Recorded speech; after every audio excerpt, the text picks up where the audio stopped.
Good morning, good afternoon, good evening, whichever the case may be for all of you listening out there across the world. Welcome to a brand new edition, special edition of Vestiges After Dark. And I am your host, Bishop Bryan Ouellette, coming to you live from the foothills of the Appalachian Mountains on this July 27th, 2021. We're getting ready to start a brand new season. But this is a special show to give you some previews as to what to expect for season 4.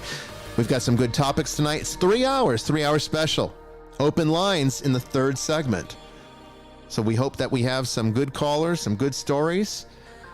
We've got a great evening tonight, and I'm very much looking forward to spending it with all of you. Don't go away.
Welcome everyone to this brand new edition of Vestiges After Dark. I am very pleased to announce to all of you that we have spent the little hiatus that we had upgrading the equipment to a far better studio system with far more professional equipment. So the sound should be a whole lot better for all of you, even on YouTube where the sound was already pretty good.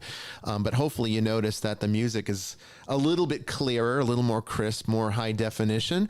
That's because now we're doing a direct stream from my own switchboard. We're not using digital switchboards, and we are no longer using Blog Talk Radio, where the sound is just absolutely awful. In fact, Blog Talk Radio uses a technology that's very similar to talking on a telephone.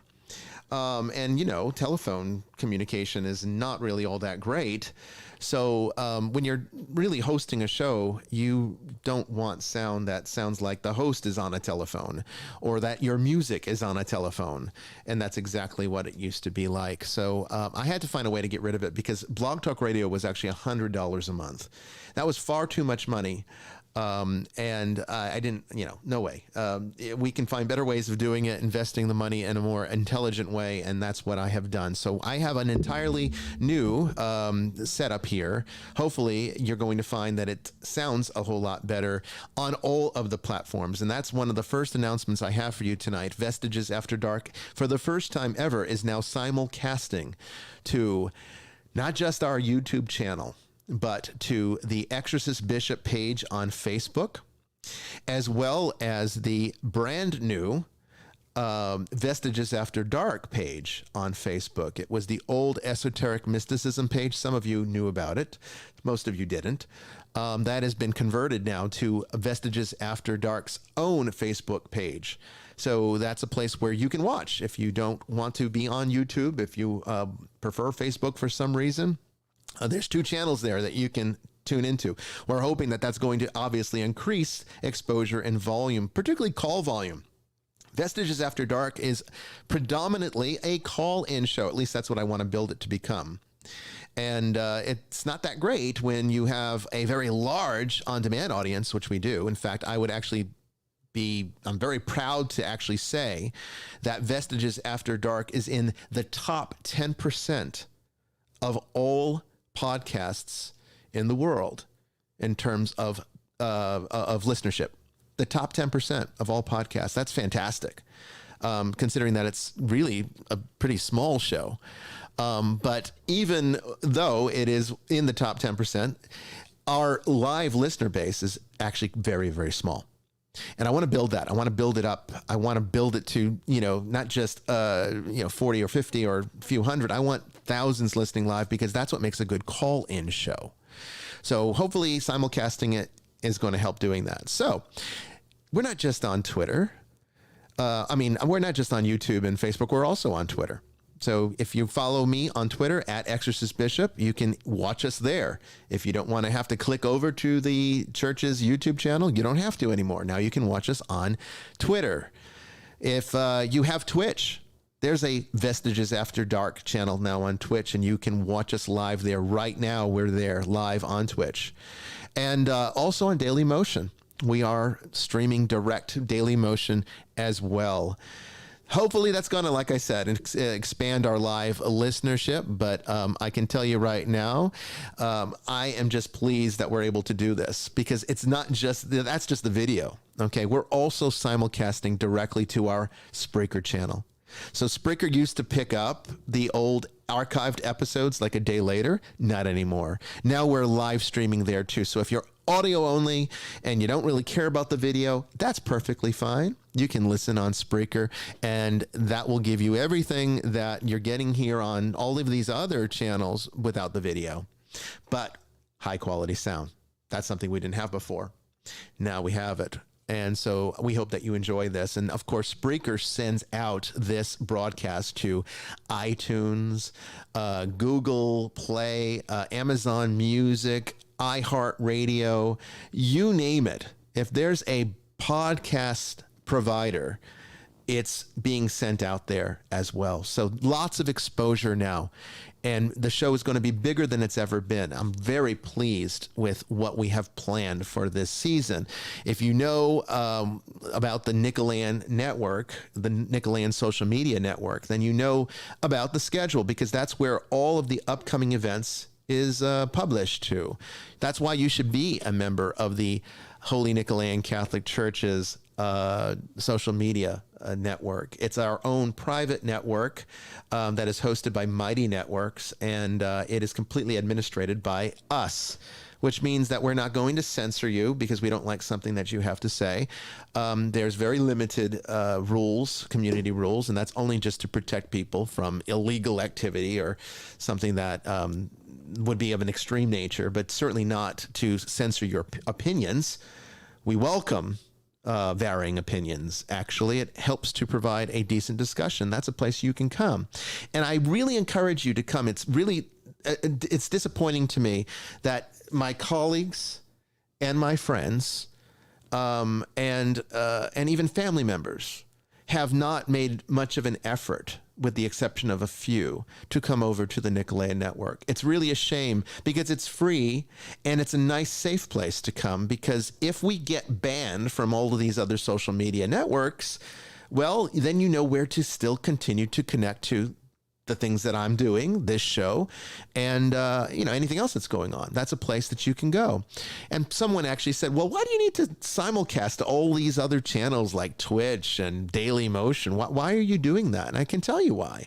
Because at any given moment, these tech companies could just get completely fed up with something that you say. They could be offended by something that they disagree with and just censor you or block you or ban you and cancel your account, and everything that you've worked so hard for, gone. So I figure if we can at least expand the simulcast to several different channels, well, then at least there'll always be a place that you can find us. And there's some really obscure ones too that I haven't tapped yet. Ones that up and coming, and they don't really have the luxury of banning people for things that they don't agree with, or maybe they just let you talk. Wouldn't that be a novel idea? And that's another place that we will probably start streaming to, just because, in case the more primary places like YouTube give us trouble, we can still have our platform in other places. But if you are a member of the Nicholean Network, you can always know what's going on. This week, today, in fact, I was temporarily banned from Twitter.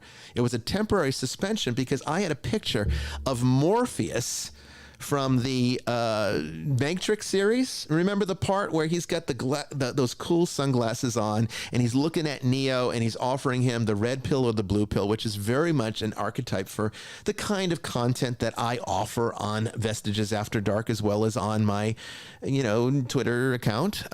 We deal with the things that people don't want to deal with. We talk about the things that make people uncomfortable. That very much red pill kind of show, right? Red pill kind of Twitter account. And so I thought that would be a kind of a way of addressing the kind of changes that I'm making in the overall platform, my online, I guess, persona, if you will. Kind of like a Morpheus figure in some ways, maybe a little bit nicer than he was, but maybe not. I don't know. I'm not that nice. I don't know. But this was just another way that, I thought it would be kind of a fun thing to have up there that was appropriate. And Twitter banned it because they said it was violent. It was violent. Morpheus giving him the red pill or the blue pill was such a violent image, and you can't have violent images on your Twitter banner. So Morpheus was too violent for them. Neo taking the red pill, I guess, was too violent for him. I think it hit them archetypally in the nuts, honestly. And, they are about as nuts as their actual nuts. But, it's just the way that it is. And this is why I encourage you to come to the Nicholean Network. You don't have to use it, but connect there. Okay, that way you always know where to find what we're doing. And the way that you do that is just go to our website. The easiest way to do that is go to our website, esotericcatholic.org or nicholeancatholic.org. Either one gets you to the same location. They're two URLs for the same place. But if you go there and on the menu, there's a lot of options that give you access to a lot of different areas of content that we offer. There is the last one there, join our social media network. You can even use your Facebook account to log in. You don't even need to create a new account if you don't want another password to remember or something like that. There's a lot of easy ways to make it happen. But the beauty of that is that we control the content there. We control what happens there, and it's a safe place to come. So go ahead and sign up. That way you don't miss anything that's going on, because, we're getting into a crazy world, and I'm not stopping. I'm telling you right now, I don't care if I get banned, because I'm not stopping my work. My work is much more important than these tech companies. My work is much more important than their sensitivities and their little petty emotions. I don't care about how they feel. I'm not here to protect their feelings. I'm going to continue to do what I've been doing for, 15, 20 years or more, actually. I've had a podcast for a very long time. A lot of you don't even realize that I've been podcasting before podcasting was even a thing. I was one of the first podcasters. Different show and slightly different content and subject matter. But, the fact of the matter is, it's what I've been doing. And I'm not going to let some tech company dictate to me my work. No way. So that could get me banned. But, we're going to continue to expand our outreach and access all these other channels, where there won't be a problem. So we're going to be out there in some form or fashion, but hopefully, it won't happen. Twitter's been pretty good up until just that one ridiculous thing. And perhaps that was some kind of algorithm that I don't know what they were looking at. Maybe they thought I was promoting drugs. I don't know. The red pill and the blue pill are certainly not drugs. Well, the blue pill is. The red pill is not. The red pill is raw sobriety, which is what I'm all about. Okay, so that's what's one of the most important things that I wanted to discuss to get started here on this first segment. Now, coming up in the second segment, we're going to have Sister Mary Joan and Sister Maximillian. Sister Maximillian is going to actually be here right here in the studio to talk to you about the new cosmology that is part of a little personal vision I had, actually, a spiritual moment, a spiritual encounter I had. I'm not going to talk about the entire thing, but I want to talk about a few things that kind of relate to some things that I've talked about in the past. I keep hitting this thing. I'm sorry. My hands move when I talk, and this is coming down too low, so I'm going to have to probably readjust this for the next show. So if you hear me hitting this little springy thing, it's just because my hands keep moving. I'm sorry about that.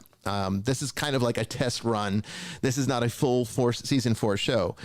This is to get used to the new equipment and to hopefully, have it down pat by the time we do our first episode of season for. And yes, I do agree with Huntress Paranormal on YouTube when she says someone probably reported the image. They probably did because they don't like Morpheus. Poor Morpheus. What's the actress? Lawrence Fishburne. Fantastic actor. Love that guy. All right. So, in addition to some of the things that we have already addressed, I wanted to also talk to you about subscribing to all of the platforms that we are on, even if you don't intend to use them. I encourage you to do that for the same reasons I've already mentioned.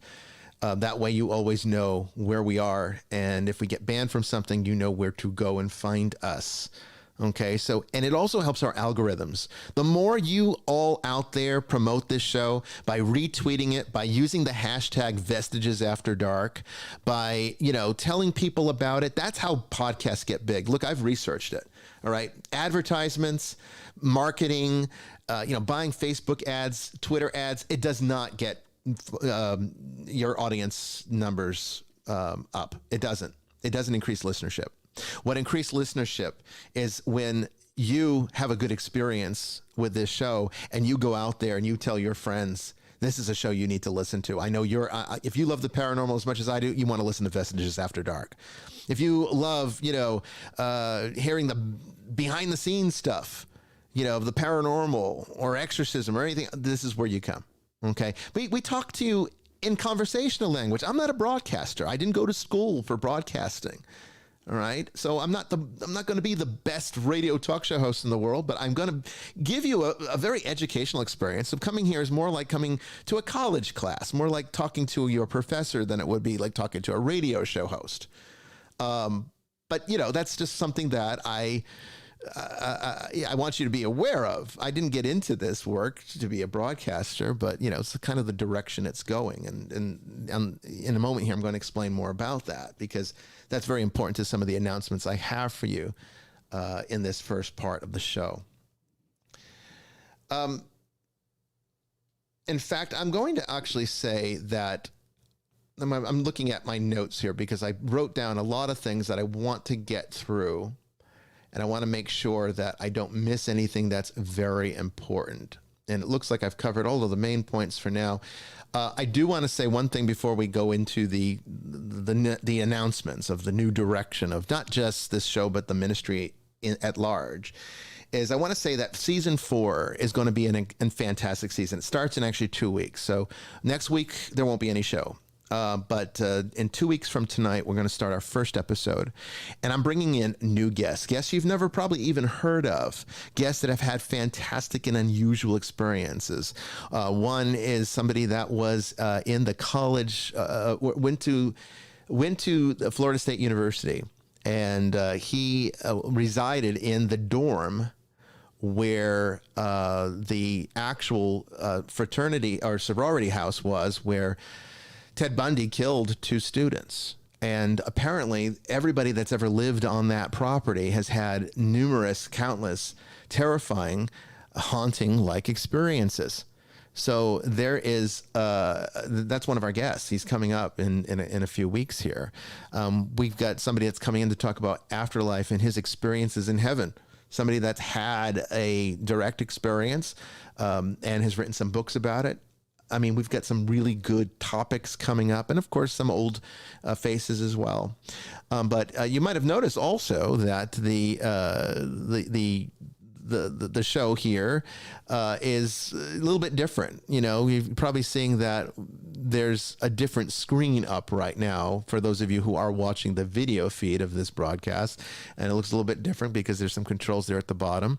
That's because it is Zoom that I'm using to bring the video feed through, which means now that our guests, and I know you've been asking for this for a long time, I'm very happy to mention this and to be able to bring this to you, is that Zoom now is going to be where we interview our guests live. So you're no longer going to just be seeing me sitting here at my desk. You're going to be able to see everyone else that's on the show. And I think that's going to be exciting. We might even be able to do an open lines with Zoom where anybody out there wants to come on the show and we can see them and not just hear them. But we still have a phone number. And I'm going to put it up here on the screen just so you can know how this is working out, because it's a little bit different than it worked when we were on Blog Talk Radio. The number is now changed, but I put this number up here. You can call now if you want to. You can get into the queue, but we're not taking calls until the third segment, okay? Because there's just so much to talk about. But now we have these options for calling into the show. You can call 646-547-1410 to connect to us. Just enter PIN number 9687871. There's a PIN number now. Okay, and it wasn't before. This gets you into our private switchboard, our online private switchboard, where you can call in from any phone number and connect to us, and we can take you on the air if we can. That's 646-547-1410, 646-547-1410, PIN number 9687871. Okay, make sure you enter that PIN number, otherwise you won't connect. Sometimes it gets a little funny, and if it doesn't work the first time, just try it a second time. We're also connected to Skype all the time now. It's not just a one-time thing. So for international people, here's a way for you to call into the show. Call Eye of the Seer on Skype, all one word. That's EYEOFTHESEER. And that will get you into the show via Skype. Okay, these are just more options I'm giving to you to try to increase listenership. And of course, I want to hear any of your paranormal questions. This is an opportunity to talk to me, get my opinion on something that might be going on in your life. Even a religious question, I handle those too. I handle any kind of question. We could talk about anything you want. It doesn't have to even be about the paranormal, though the show typically goes that direction. If you have a comment about something you wanted to address, this is an opportunity for you to address it with a lot of listeners. And like I said, I was very pleased to find that Vestiges After Dark is in the top 10% of podcasts in the world. I think that's fantastic. Also, if you have a story, this is a place that we can listen to it. You have a ghost story, we want to hear it. Go ahead. Okay, so this is why. Write this down, okay? This is not going to change unless I absolutely need to change it, but I'm not planning on changing it. Write it down. That's going to be your way of connecting with us, perhaps later in the show, okay, at around the 10 p.m. Eastern time mark is when we'll probably start taking open lines. This is a great way to connect with us, and we want to hear from you. I want this to be a sort of a show for the paranormal family. You know, so much dissension in the paranormal world, so much hostility. Everyone hates each other. Everyone thinks they're doing it right. Everyone else is doing it wrong. Let's not be like that here, okay? Let's make this a paranormal family. And this is a place where, you know, it's safe to talk about the things that are going on in your life. And we want to actually hear from you. We actually care, unlike a lot of individuals out there that are just doing, you know, shows like this for entertainment purposes, or perhaps they don't even believe in it. I don't know. But that's not the way it is here for us. So that's just some of the things to expect for season 4. I think you're going to really like, you know, what we've got planned, you know, and it's getting even better. It's really getting even better every single time. Now, before I get into the rest of what I need to announce here, I did want to mention one thing that came in on the Nicholean social media network from one of our members. Her name is Marina, and she had a question that she asked, and I felt it was far too involved of a paranormal question to answer on social media. So I said, I'm going to cover that on this episode of Vestiges After Dark, because that's a better platform for really answering some of these higher level questions that, you know, it's hard to get into some of the details when you're writing things down, particularly on Twitter, where they limit how many characters you can use. Now, how ridiculous is that? You know, so it's very hard to answer questions when you're limited in such a way. But Marina asked, hi, Bishop, I've heard of paranormal experiences where people have seen an apparition of a person that is still living. Have you encountered this before? I'm asking because the past 2 years, and it happened again recently, my mom hears someone walking into my bathroom, but she knows it's not me because this person never leaves it. The dog hears it too and gets excited because she thinks it's me. So she knows she's not hearing things, and it sounds distinctly different than the house noises we have. It sounds like footsteps. It doesn't happen a lot at all, and it's not bothersome. But I'm wondering if it's possible that my walking into the washroom is an embedded event that plays out. Thanks. And then she actually followed up with one more thing where she says, I'm curious because it has happened once where I had my eyes closed in the shower. And when I opened them, I saw a shadow-like figure walk right by me. It was dark gray, so I really can't confirm what or who it was, but it was distinctly or definitely female and had a similar height and nose to myself. I brushed it off as a spirit because I thought only apparitions of deceased people existed, but looking back, I wonder if I actually saw myself. I've never heard what Mom is experiencing, but I do have headphones in a lot before I go to sleep. So I may simply have just not been able to hear it. Thank you, Bishop. So she's basically asking, is it possible to see the apparition of a living person, particularly even a doppelganger of one's self? And obviously, as some of you have heard me talk about in past investigations that I have been involved in, doppelgangers are absolutely a real thing. And I think maybe in the early days of Vestiges, perhaps season 1, which was quite a few years ago now, I talked about an investigation I had gone on where there was this client that had a weight room, but she was using this as sort of like a ritual room, and all of the walls were mirrored, because it was like a weight room, and people like to put mirrors up in weight rooms, and I guess they like want to see themselves work out. I'm not quite sure the reason why that's always the case, but this was a weight room with mirrors for walls everywhere. All 4 walls had mirrors, and there was a lot of activity happening in that particular room, and it was most likely related to the fact that she was using it as a ritual room, a place where she could actually conduct spiritual activities that she was involved in, the client.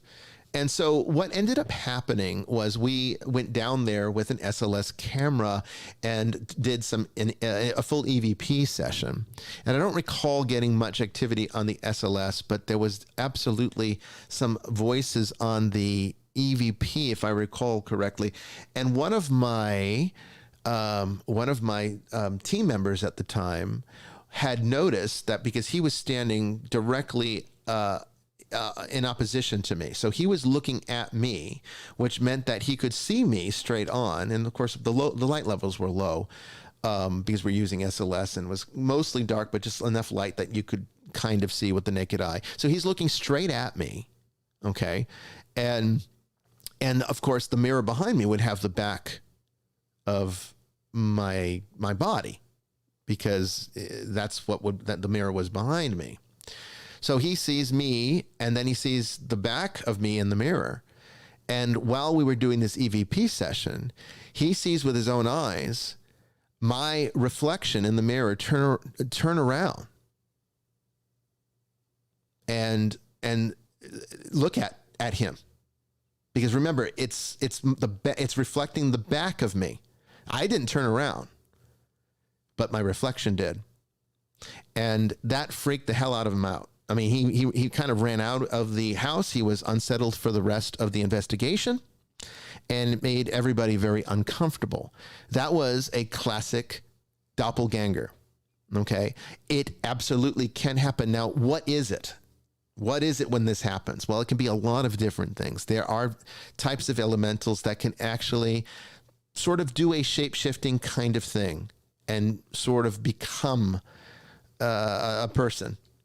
That's something that happens in some investigations. There is also, as she sort of insinuates in her question, the possibility that there is impressions that are left in the ether, right? Because then that's all haunting really is in most cases. At least residual type hauntings are essentially just energy systems that get stuck in the environment because there are just elements within that environment that are conducive to collecting the data. And it just plays itself out like a recording. And that can even happen to the living because we have spirits, okay? we are spiritual creatures. We have a spirit. just like a ghost has a spirit. Ghost is a spirit, actually. And so it's not outside of the range of reason that spirits do what spirits do, whether you're living or dead, which means that the energy of the spirit can get imprinted into the environment and continue to play out. So it is very much possible that a person could, in fact, see themselves as a ghost. And it's absolutely a ghost. It's just a residual environmental imprint of that spiritual energy. And nothing to worry about. Nothing to really even be all that concerned about. It's just not a big deal, but it can be definitely disturbing when you see it. Now, that's not what happened to us in that investigation. That was a true doppelganger. I think that was a spirit messing with us. And there was a lot of undisturbed, let's just say, created energy there. Okay. And that's part of what was going on as well. But the fact of the matter is, these are all different possibilities that can come up in an investigation that might be explained as seeing yourself or seeing someone who is alive. There's also a third possibility, and that is more of a religious and spiritual thing, which is the action of bilocation. There are saints, like Padre Pio actually is one that was reported to be able to be in different places at the same time. There are other saints in the entire community of saints that had reports of where they would be doing healings or visiting people who are sick and dying, but they were still alive and in a completely different country. That has happened. And that's a third possibility. Now, I don't necessarily think that's what's going on in this particular Quarren's home in her bathroom. That sounds more like residual energy of herself. But without an investigation, it's kind of hard to know. And so I wanted to answer that question. Like I've told you before, we always like to start the show off with answering a question from social media that really deserves to have a full thought out response rather than just trying to answer it with, the limited amount of characters that most social media platforms provide. That's just never really sufficient. But I am, I'm very excited about this new season coming up, and I'm very excited about tonight's show. And I'm going to go ahead and bring on right now Sister Mary Joan. She is here with us right now, and I think you're gonna really like this because now you can actually see her. Isn't this fantastic? So how are you tonight, sister? I'm doing well. Yeah, I actually had to keep clothes on tonight. I'm usually sitting in my pajamas with earbuds in, but I got an adult tonight. Well, so, I don't think anyone's going to be complaining too much if you want to get comfortable, so, and just don't try not to get too naked, and I think we'll be okay. There you go. Okay. Well, that's all that matters. But yes, so now we have Sister Mary Joan, and this is how you're going to see Sister Mary Joan. And I've even upgraded her equipment. So not only do we get to see her now for every episode, but she now sounds as good as I do. I think you all agree that she sounds pretty damn good compared to what it used to be, which was her calling in on the phone. Sound like a 12-year-old child. People accuse me of. Yeah, right. Well, not anymore. Now you sound more true to life. I think that's important. Okay. Yeah. But, I wanted to bring you on for this part of the show because we're going to be talking about the new direction. And I think it's important because you are one of the board members that administrates this church, along with myself and Sister Maximillian. And we have made some decisions. So part of the reason why I have invested all of these resources into making Vestiges After Dark a bigger thing is because right now, at this point in time, it is the most rational choice to make and the best use of the church's resources. And I'm going to explain why. A lot of people know us around the world as being, the Exorcist team from television.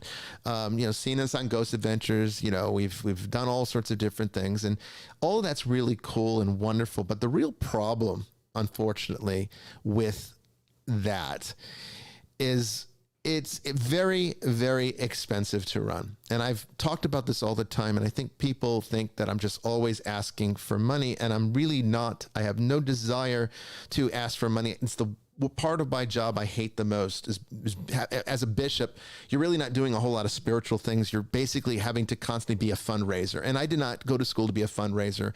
I don't like fundraising. I don't even like money all that much. I just deal with these things because this is just the way nature works. And I was a Brownie and a Girl Scout, so I know plenty about fundraising, and a police explorer. So yeah, it's not fun. No. And a lot of times what you get back isn't equal to the work you put out. No, it's not. And that's kind of what the story is for most churches, but it's really a bad thing for this one because this is a church that needs and I'm going to be completely honest with you, it needs a minimum of $250,000 a year coming in order to truly run all of the current ministries that it has. That's its bottom barrel number. All right. To run it properly. Yes. Yeah. And right now it tends to bring in somewhere between $20,000 and $30,000 a year. That's about as much as it does. And most of that goes out towards keeping everything going. Right. So that's part of the reason why we no longer have a public location, because it just wasn't viable with the amount of money that actually comes into this church. Having a physical location that virtually nobody even showed up to when we had one is not a good use of resources. And the same thing goes with investigations. Let's say we're going to go on an investigation in another state. Let's say we have a case right now that's in California that Sister Mary Joan's been working. Okay, we haven't gone out there, but we have a case that's out there, kind of, hoping that we could take the case. If we take this case, okay, that is 20. That's about $3,000 to $4,000 to sometimes even $5,000 to go. When you consider everything that's involved in the entire cost. This is no profit to the church, mind you. All right, this is strictly just the costs of going. All right. That's what we'd be looking at. Now, sometimes, clients will help pay a part of that or all of it, which, makes it very possible for us to do more, but a lot of times they can't. And right now, when you're only bringing in between 20 and 30,000 a year, and most of that money is already going out to all of your other expenses, then all you can really do is maybe one case a year. Now, consider that we currently have been getting between 3 to 5 cases a week for months now. Sometimes we'll even get like 3 or 4 cases in a day, and it does ebb and flow. It does. And this goes into a queue where we now have all of these cases and no resources in which to actually take these cases. And then they are distressed because they think that we're going to help them when they apply, and they find out that we're not able to really even take the case. And that's a big problem because we've got, 500 something cases in the queue? And quite a few. Yeah. I lost count. Yeah. I mean, we've lost count because there's more than we can ever take. And that's really such a terrible, terrible shame. Now, I've been trying to figure out, what do we do about this? There's a few things that I've thought about, and I can tell you right now, one of the things that makes the most sense is to bring this church back to what originally it was created to do. This tradition of independent Catholicism was created to be a teaching ministry, had no interest at all in ever pursuing anything like demonic investigation or resolution. That was something that happened because there was a need for it. And as a pastor, I feel inclined to help because I can. And I'm damn good at that part of the work. But the fact is, running it as a full-time ministry is so costly to a church that's not bringing in anywhere near the money it needs to be able to do these things. So when you look at the overall perspective, it's unfortunate, but it's just the simple reality that we've grown bigger than our resources. So we're much larger than life, being that we're now world known and we're doing something that's unusual and definitely piques a lot of interest. But at the same time, the resources haven't changed, and we are grateful that there are those that are mostly on the Nicholean network who support this ministry. But, monthly pledges ebb and flow. People will make commitments and then they'll break those commitments and never tell us. It's just impossible to budget when, you got, 20 pledges coming in and then 5 of those pledges get canceled next month and you don't know why. And there's no communication ever again from the person who donated. And this was something you were counting on for the year or even beyond. And now those are things that you factored into your budget that are now gone. How do you run an organization when you can't budget the resources towards something? You can't depend on those resources being there from month to month. It's impossible. And I don't see that changing. I mean, I can keep asking and constantly reminding people to please donate, please donate, please donate. But, people won't. They won't. And some of them can't. And the fact is, whether they can't or won't does not change anything for us. We still have clients that need help and we can't get to them because we don't have the resources to do so. So what do we do about that? How do we change that? And this is what I've come up with. Okay. Sister Mary Jo and I had a long conversation over a glass of rum and a cigar. And we have a little direction. And I'm just going to present this in a very a limited way for you now so that, there's much more that needs to be developed here. There's much more that needs to be talked about. And I don't want to go into too much detail, but it's very important that I think that we let everyone know and publicly announce what is going on here. Okay. And that will explain why we've made these changes to this church. All right. So what are we doing? Okay. What is the main thing that we're doing? And I can tell you right now. We are going back to the teaching aspects and focusing on the teaching aspects of this ministry. That's where we feel we can do the best work, and that's where we feel that we can help the largest number of people. Because I got out. I used to be in clinical work, and I remember, taking clients to see their psychiatrists who were, very severely mentally ill, bipolar disorder, schizophrenia, schizoaffective, all these serious psychotic-based disorders. And they would just be pumped full of medication that really wasn't helping them. It was just maintaining them, mostly for society's sake, not for their sake. It wasn't healing them at all. It wasn't doing anything. In fact, it was making them sick. No, it was just to make them more palatable to society. Make them more acceptable. Yeah. And I felt like, what the hell am I doing? I didn't go to college to do this. This is not what I went into. Welcome to law enforcement, Bishop. I know, right? That's pretty much what it's like too. Yeah, I'm sure it is, and that's unfortunate that it is that way. But that's, that's kind of what I didn't get into psychology and didn't get a degree and didn't do all this work to work in a field that just basically maintains people and doesn't really help them. I wanted to be healing people. Right. And so I moved immediately, very quickly out of that lockdown facility, which is where the cops would generally take people that they would pick up on the street. And they weren't, they were disturbing the peace, but they knew that taking them to jail was not the right course of action. So they take them to us to be treated. All the time. Yeah. And so what we ended up doing is, I ended up moving out of that to primary prevention, which was creating programs for at-risk populations, mostly at-risk families, and mostly focusing on grade school children.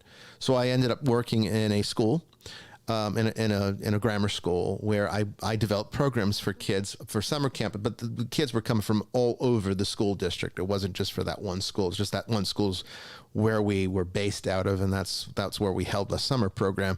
But I designed the entire program to give kids access to programs that could hopefully bring them into a more functional future as adults, where they wouldn't resort to drugs or succumb to mental illness.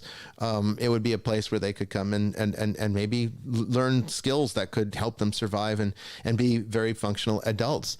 And hopefully those kids that I helped back then are all adults now. They're all in their 20s, because this was more than 20 years ago. So they're in their mid-20s, close, probably some of them are close to 30. What I hope that those programs helped. I hope that those programs brought them to a better life and one that was not at the mercy of the mental health system in the state of Florida, where I was based, which is a terrible program, by the way. So hopefully my programs were good. Georgia's not any better. It's not. Yeah, I would imagine that it is that way. We'd pick the folks up, take them to Riverwood or Southern Regional for a eval. They'd take them to another facility where they'd be evaluated for 72 hours. They wouldn't have insurance or any way to pay for anything, so they're kicked out after the evaluation's over. And it's just a round robin. Deal with the same folks all the time. Yep, and They're that's just down and out and have mental issues and nowhere to go. That's except in exactly the back of our patrol car. That's exactly what ends up happening. Now, I do see a question coming in here that I wanted to take a moment. This is coming in from Cathal Hayes, and they're asking, how do they pledge monthly? And this is all you have to do. And we really appreciate that you even care enough to ask the question. Just go to esotericcatholic.org and click on the donate button on the right-hand side of the screen. You'll see it there.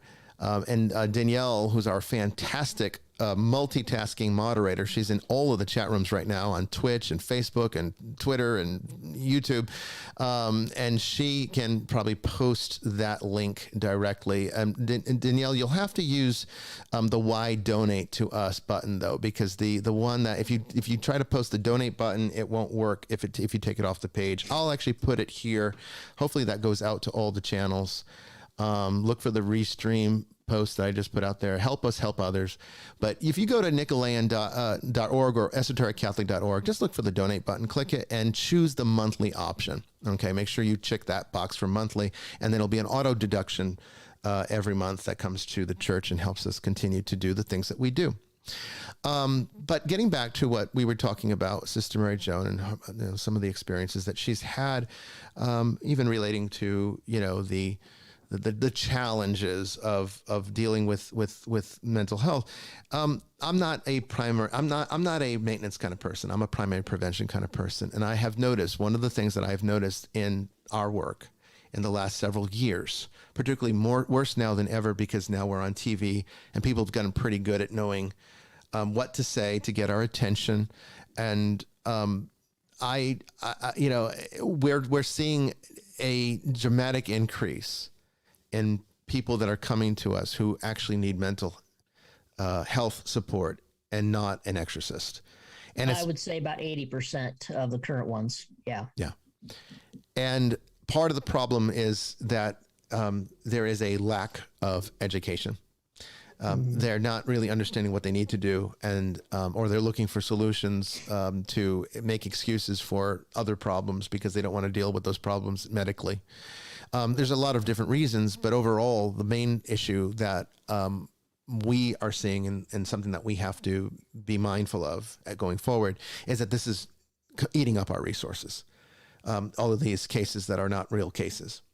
And because now that they've heard me talk and they know some of the things to say, they can get our attention enough to say, well, that sounds genuine. We need to go and check it out. And then we go there and check it out, and it's nothing. This is a big problem. Okay. And it's become such a big problem now that there's really no way to fix it except to essentially change gears. And so we either reach out to them, and it's obviously a mental situation, and then they expect you to jump through hoops anyway, or it's a matter of taking time to try to reach out to these folks, and then they never get back to you. Correct. So it does draw on our resources, on our time, when we have so many other things we need to be doing. Correct. So what we have to do now is we're going to be focusing on the teaching. And we're going to get away from some of the exorcism ministry. Now, we're not exactly giving up the exorcism ministry. We're going to be creating a new program. Hopefully, here I keep hitting this stupid thing. I'm sorry for all of you. I'm gonna move it by the next show. Don't worry. What we're going to do is we're going to be teaching more, using Vestiges After Dark as a teaching tool as well as an entertaining tool. And that's why I want to put some of the resources that we've been reserving and throwing away at bad cases and investing it into all of you who actually make this church and show possible. And I wanted to make the show better for you. So that's one of the things that we're now doing. Now, the other thing that we're going to do, and I think some of you are going to be really excited about this, but I caution you, this is not going to be cheap. Not for anybody, not for us, not for you, okay? But it's something that some of you might be willing to do. And if we can get enough people to be willing to do this, it might be something that can grow into something that's very helpful and then maybe become more cost-effective over time. But what I'm thinking about doing is creating a demonologist affiliate program.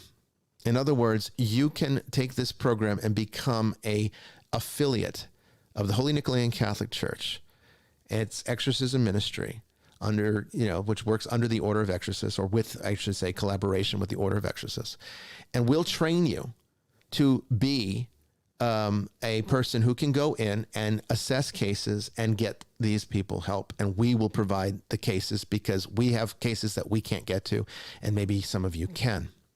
Now, the thing is, this can't be something that we just set up for free, because the administrative work and the liability work that requires legal documentation and protection to do this is going to be exceptionally expensive. And I can't do anything that's going to make the church bleed any more than it already is.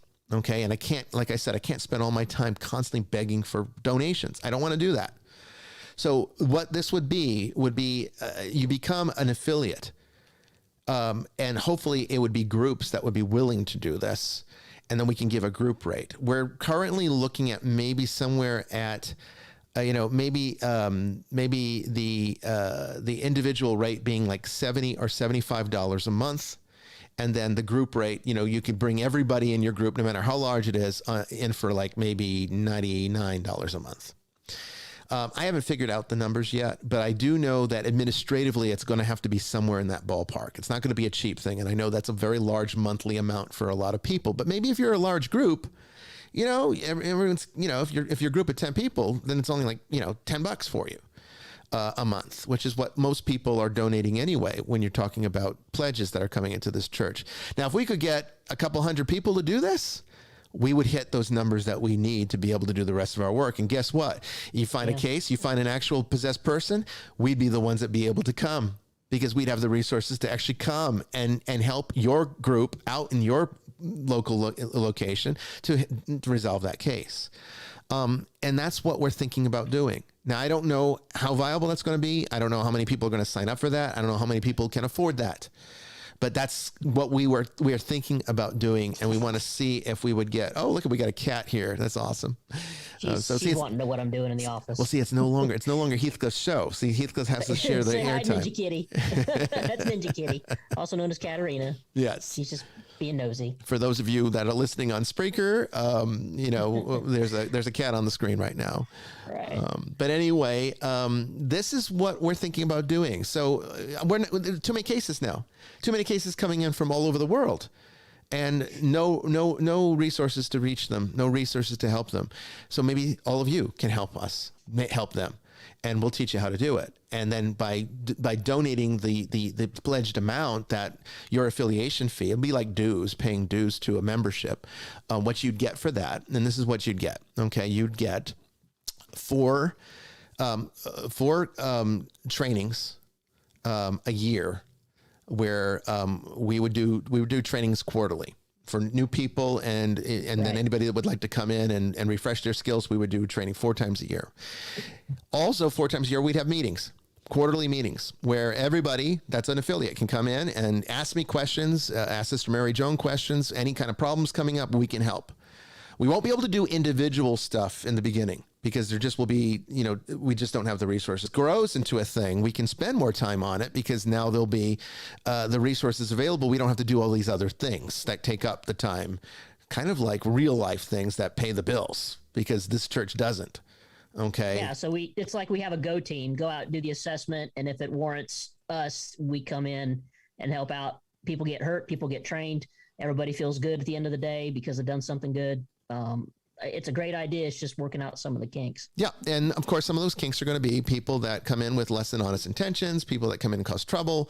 Right. We have to vet them out. Yeah. People that come in, they pay, and then they don't let it renew. And then we got to get rid of them. And then they'll have excuses, and they'll say, I'll pay later, but they don't, there's going to be issues like that come up, but that's, all part of the crew go in there and it's a legitimate demonic infestation or oppression, and they freak out and run off. That could happen. We don't need that. We don't need cowards. We actually had an entire division of the Order of Exorcists just disappear overnight, because they just had a case they couldn't handle. They freaked out. They didn't want to be involved anymore, and never even, resigned or anything. Never told anybody what they were doing. They just left.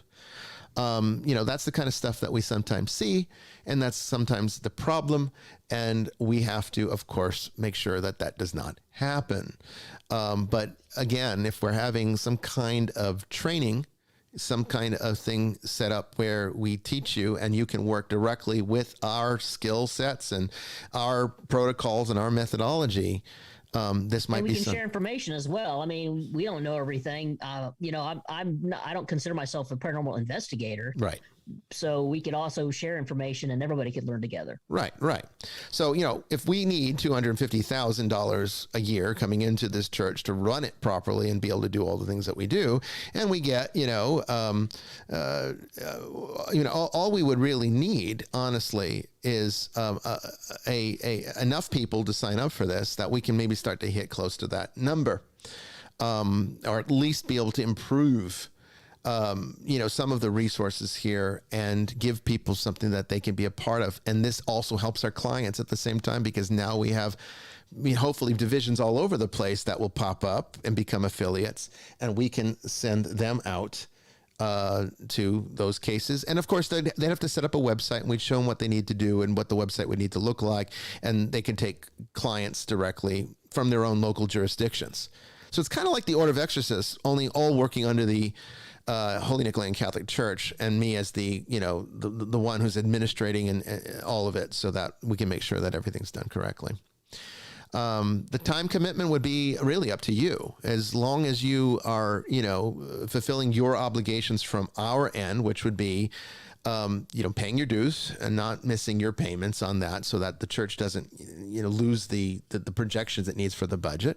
And as long as, as cases come in from us that you're able to at least reach out to the clients and set something up at some point, you can do it as little or as often as you want. I mean, really, it comes down to how many cases you have.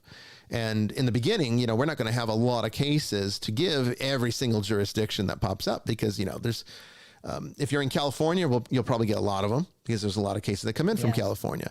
But if you're in Michigan, you might get one every 2 years from us, because that's about all we get from that state for some weird reason. But then you would still be setting up a website and connecting it to our site. And of course, you'd have us as promotion, because we would be promoting you. We would be telling everybody that this division opened up. Now you've got a place you can go. You live in Detroit, go to this division, and they're members of the Holy Nicholean Catholic Church, and they can help you. And then we'll teach you how to get them the help they need and how to look for it and figure out what's going on. And you could become a true, genuine demonologist for us. Okay. Kind of like being the Ed and Lorraine Warrens of the Holy Nicholean Catholic Church. You could all have your own little, lay investigation team. And then we would be the clerical support. Okay.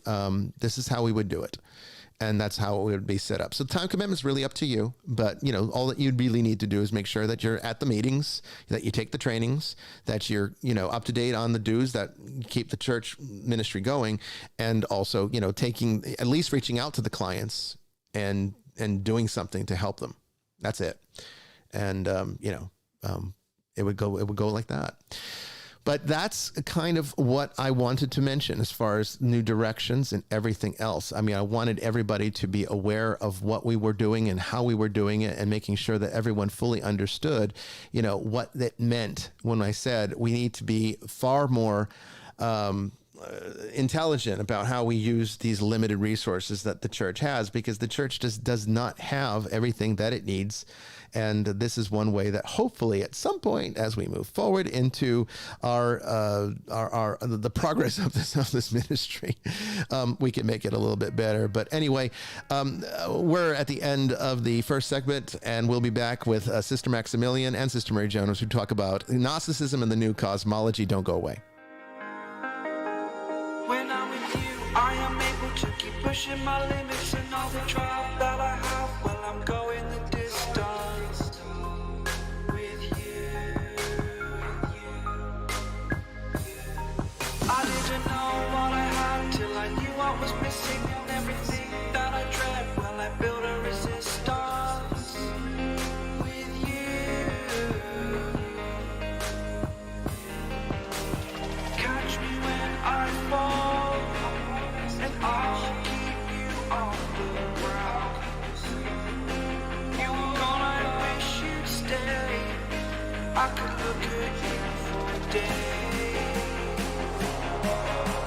Time was well spent, that's when I knew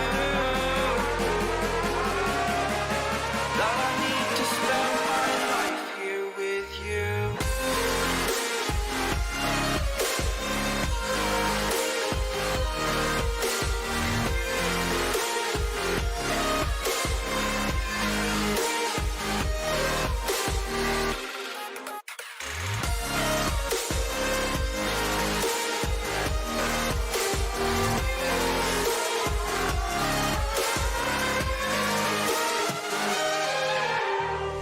Take your time, not in the fast lane. I understand that you've been broken too many times, but I'll be waiting to mend your wounds from all you've taken.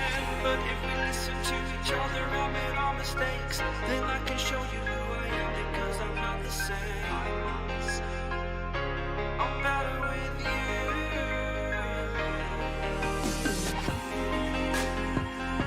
I'm better with you.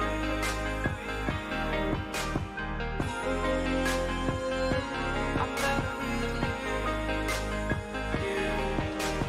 Catch me when I fall, and I'll keep you off the ground. That's when I knew that I need to spend my life here with you.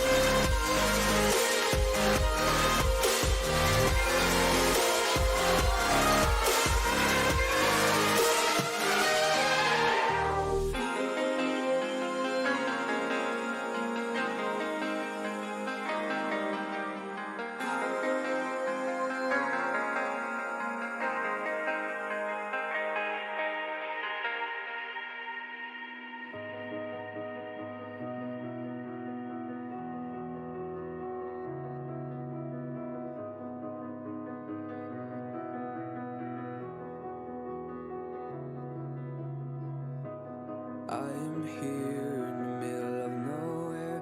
There is no there, it is cold there, but I am safe and I am warm. Although it's hard, I know I gotta keep up. No time to lay, to drift away. I find my space, I spend my time down the rabbit hole again, and as I fall I can feel the pain. You can't tell me where to go, so I don't know, I just go with the flow. I go with the flow. I'm falling up, I'm falling down, from the sky and from the ground. Up above just like below, and I don't know where I should go. 'Cause I'm stuck in limbo.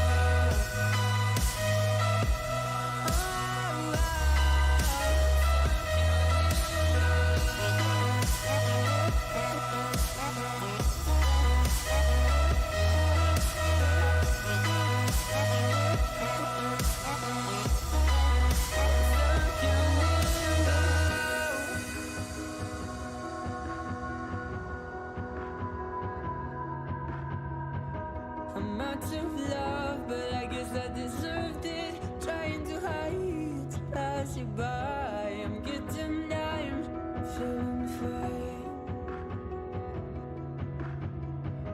I'm light as air, no one can reach me. Lost in a dream, lost in between. Let's keep on flying, let's keep on breathing. I'm falling up, I'm falling down, from the sky and from the ground. Up above just like below, and I don't know where I should go. 'Cause I'm stuck in limbo.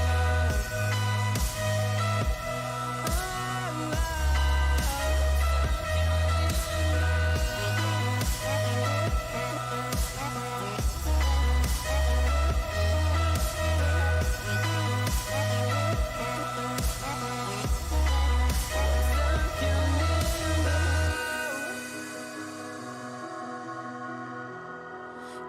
stuck in limbo. 'Cause I'm stuck in limbo.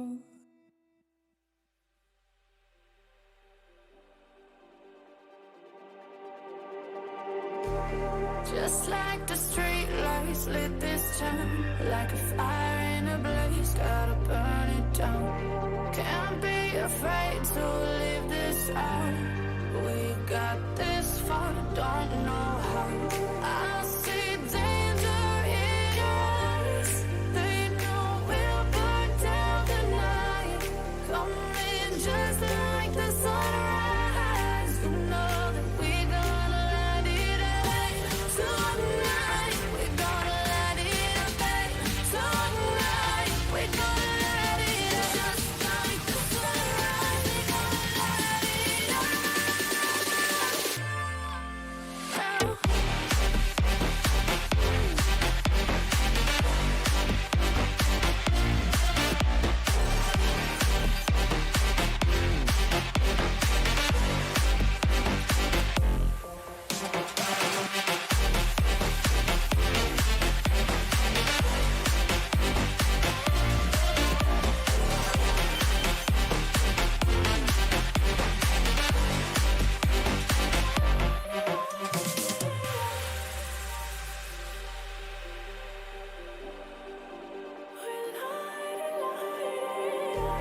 Just like a spark that's breaking out.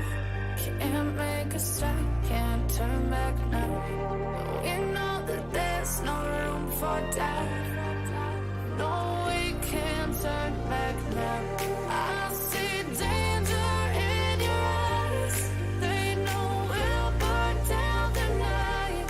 Coming just like the sunrise. You know that we gonna light it up tonight. We gonna light it up tonight. We gonna light it up just like the sunrise. We gonna light it up.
Welcome back, everyone, to Vestiges After Dark. We're getting ready here for the second part of the show. We're going to talk about Gnosticism and the new cosmology. And you'll understand what that means here in just a moment. We've got Sister Maximillian, who has been around me far too much of her life to not know what this is about. So that's why she's here to kind of give expression to the things that might be maybe not in my not expressed the most easiest way for me, but far easier for her. So don't go away. It'll be interesting.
Well, thank you, everybody, for waiting through the break and for staying with us for the second half of this show. I think you're going to find that the topic tonight is going to be of some interest, maybe a little bit foreign to some of you who might not be as familiar with the archetypal language that I deal with on a virtually regular basis. But Sister Maximillian, she's been with me for more than 2 decades now, in a way, and learning things that, just maybe not were things that she wanted to learn, but things that she just decided to would be a part of our life together. And that's kind of where we're at right now. But the good news about all of this is that she is also a part of the church in a big way. She's, again, one of our administrators here at the Holy Nicholean Catholic Church. And, we are an esoteric Catholic church. We're not your typical Roman Catholic variety. We're not even a typical independent Catholic church. We kind of do our own thing. And part of that autocephaly that we enjoy involves exploring aspects of theology that might be considered forbidden to some. Now, this doesn't mean because we explore these things that we believe them or take them as tenets of our own faith. No, as far as a Catholic Church goes, we're pretty conventional in that respect. In fact, I'd say the Holy Nicholean Catholic Church doesn't differ very much from standard Catholicism, almost hardly at all, except for certain things about the administration aspects of it. But overall, we're as Catholic as anybody else is. However, we do explore things that are outside of the box and outside of the typical paradigm of things. And so I invited Sister Maximillian to be here on the show tonight for this special episode to kind of help bridge the gap of understanding. And Sister Mary Joan, who has also been, kind of exploring some of these esoteric concepts with us since she started with us in the ministry. I'm sure she can give us insights as well into the direction of how these things have impacted her life. But one of the things I wanted to mention before we even get started, how are you tonight, Sister Maximillian? I'm okay. How about you? Okay, go ahead and talk. Okay. Too much? Yeah, no, you sound good. Okay, I don't know. It was coming through a little bit strangely there at first. I am doing well, but I'm a little frazzled because I've got all of these things going on here, making sure that I'm not missing. Yeah, it's a lot. It's a lot, yeah. I mean, usually to do something that we're doing now, we would have an engineer kind of helping out. I don't have that, so I'm your engineer. And if I'm making mistakes tonight or if something that's not coming through, please forgive me because I can't do anything about that. For shame. Yeah, absolutely. It is the test show. It is. And that's why we're doing it this way. I can't hear her. You cannot hear Sister Mary Joan. All right. I'm not sure why that would be happening. Because point proven. You can hear me just fine. Yeah. I'm coming through just fine. You don't hear Sister Mary Joan? No. All right, sister, go ahead and talk real quick. I just want to make sure this is working. Nothing? No, I can hear Heathcliff. Yeah, I know. Could you go ahead and maybe move him into another room because that's going to be all the constant thing since there's nobody up now. I'm assuming Levi's gone to bed. No, he's up. Well, can he hang out with Heathcliff so that we don't have this? I mean, he'll be mad, but we can try. Okay, thank you. Yeah. I'm not sure why you can't hear Sister Mary Joan. See, that's an interesting thing. We did not have that problem when we ran the test, but there's always like something that's going on that does not work the way it's supposed to. So I don't know how to fix that for tonight. Everything is set up the way it's supposed to be from my end. You can hear her fine. I wonder if it's something going on with her headset. Let me see if I can work on that. You know, these, yeah, exactly. I mean, I'm just wondering if it's not in all the way. All right, here is Heathcliff for those of you who want to see him. Why don't you put him over on your camera over there? They can't see. Oh, yeah, they can see him now. They can see him. He's over here. Yeah. So there's Heathcliff, and he's kind of upset that we're all down here and nobody's up there with him. But go ahead and let him hang out with Levi until we're done with the show. Yeah, I'm not sure why we're having that sound issue. Everything is supposed to be connected on feed-wise, and I mean, it looks good on my end, and everything is on. So I don't know what's going on, but maybe Sister. I think I figured out what it was. I don't have her on video either. Yeah, I think I figured out because I don't think you were coming through either. Well, who? Yeah. Okay. Sorry, guys. Like I said, this is a complex setup that we've got going on here. And one button that's not pushed that should be pushed could be the apocalypse for the broadcast. But Sister Maximillian will be back here. But anyway, while she's hanging out, I just want to mention a few things about Gnosticism, because Gnosticism is really the foundation to a lot of the mystical side of Christianity, even though you might not realize or might not even accept the fact that Gnosticism is a real, is a theological thing or something that's viable theologically. It really is something that inspired and influenced Christianity. One of those influences is in, I think, a lot of the puritanical views that Christianity tends to have about human sexuality. That actually started with Gnosticism, of all things. You might not think that, might not realize that, but it actually did. And the reason for that, the reason that happened, okay, is because they had a disdain for the world, and they thought it was immoral to bring children into it. They saw the world was a prison. Yeah, the world is a prison. And they saw us as being prisoners here that we needed to escape from. And they said it would have been a very immoral thing to do, to bring them into a world like this one. And so that's kind of where a disdain for sexuality started, because the Jewish people always had a very healthy attitude towards sex. I mean, honestly, they really did. And see, this shouldn't even be on here anymore. We should be we'd be right back. I thought I pushed that. See, we got a lot going on.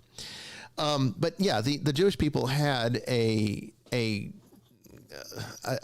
of a very naturalistic view of human sexuality. So it wouldn't have come from Judaism. It was definitely coming from more of the concepts of that. The world was a prison that needed to be escaped. And why did they think that? Well, it goes back to some of the creation myths. Now, there's a lot of them. The two primary sects of Gnosticism were Sethianism and Valentinianism. Okay, and basically, Valentinianism is a Christianized version of the Sethian branch of Gnosticism. And what that creation myth dealt with was, it come from some of these Gnostic texts like the Secret Book of John, for example. And how it worked was, God, I'm going to take this from a website, Gnosticismexplained.org. Okay, and this is a very well worded a description. And you should, Sister Maximillian, be able to hear Sister Mary Joan now. There was definitely a button that I didn't push. So, Sister, could you just talk real quick just to make sure that Sister... What up, Chica? Yo. Okay. All right. We're good now. All right. We're good now. Good.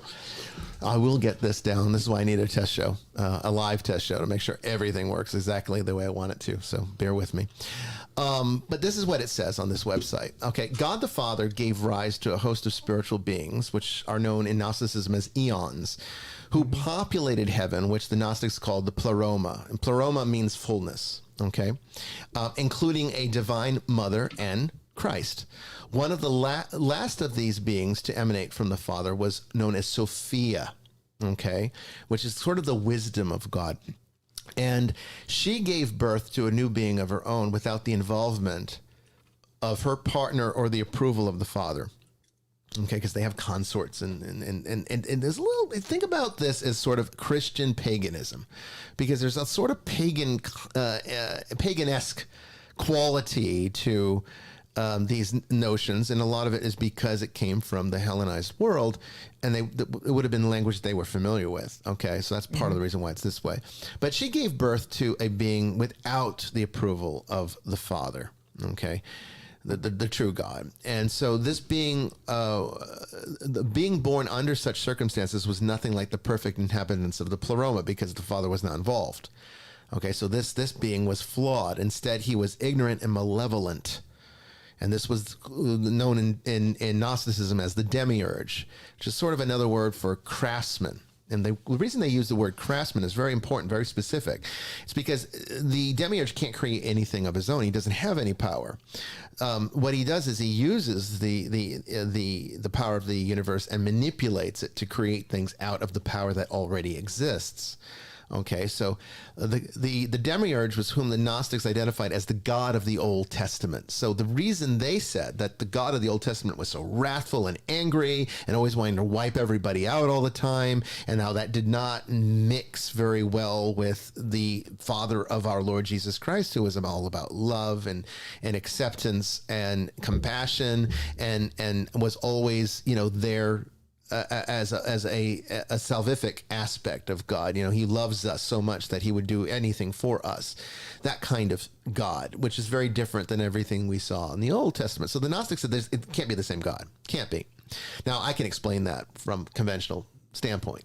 My explanation for why the God of the Old Testament is so different from the God of the New is because the God of the New Testament was fully revealed, and the God of the Old Testament was being filtered through the lens of the Jewish understanding of God, which was very limited. And I'm sure God must have seemed very wrathful when you don't really understand everything that God is trying to teach you.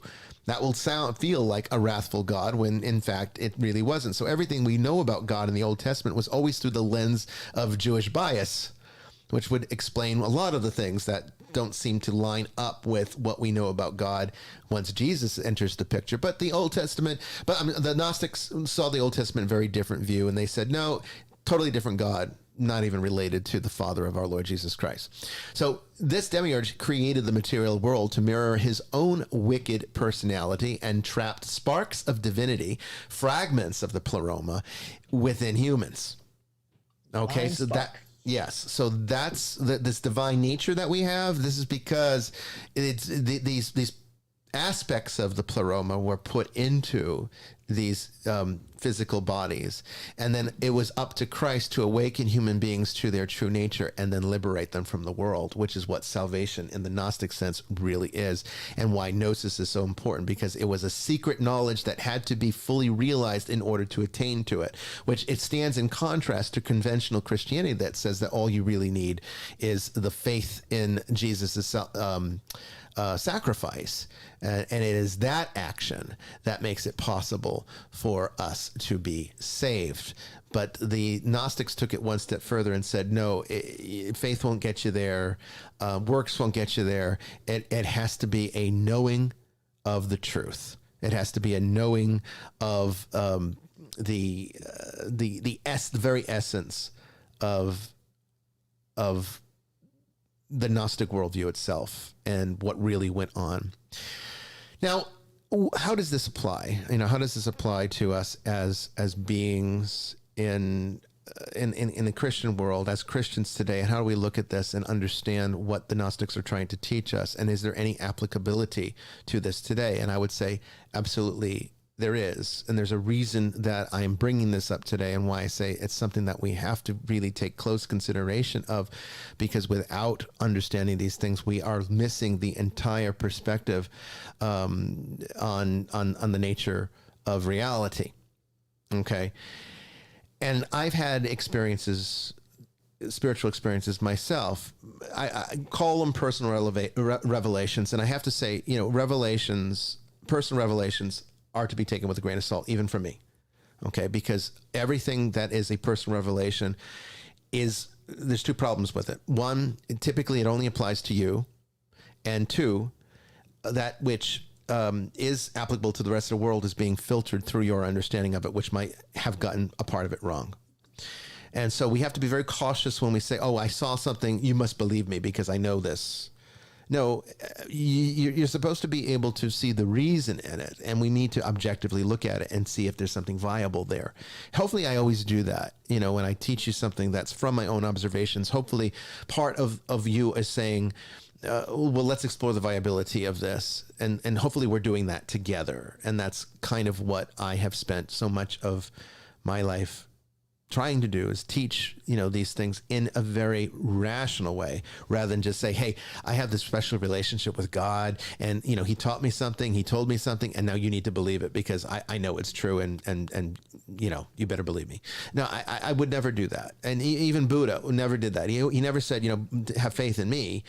Buddha always said, test my teachings, see if find them to be true, actually do the work and find them to be true. And that's kind of what I do with my students. I teach them how to do the work for themselves. Then they can hopefully come to the realization of what I had, and then we can share. And a lot of times once a student reaches the point of realization, we find that we're seeing the same thing, which is very interesting, and it gives validation, of course. But this was this is something that happens to me every around my birthday every year. I don't know why. It's been doing it for all my life, and I will get an insight with God, and God shares something with me, and then it sort of changes or develops how I see my work going forward, and how I understand my relationship to Him going forward, which I think is very unsettling at times, because occasionally God will present to me things that are outside of the paradigm of Christianity, and I have to figure out a way to deal with it, because it's like, well, that's not supposed to happen. And see, conventional Christians would usually say, well, that's how you know it's the devil really doing it. He's pretending to be God. It's the devil tricking you. It's like, no. I'm I don't want to sound arrogant, but I've dealt with the devil enough now that there's really no more tricks that he's got for me. So, we kind of respect each other now, honestly. I think your discernment's pretty honed by now. Yeah, my discernment's pretty good, I think. And, a little bit. A little bit. And we've reached a point where now we can sort of communicate effectively, So I mean, I'm not going to say the devil likes me, and I certainly don't like him. But there is a sort of mutual respect. He wouldn't try those kind of tricks. Long gone. Okay. I know this stuff comes from God. I know this is coming directly from God. But what I don't necessarily know is how it always applies. And so part of what I need to do is discern and figure it out. And this is I'm going to give you a little part of it. I can't give you all of it tonight because I don't have time, and it's very complex, and it actually goes beyond the scope of what I've already learned, or what we're already learning tonight, and talking in terms of how Gnosticism works. But it did give me an insight into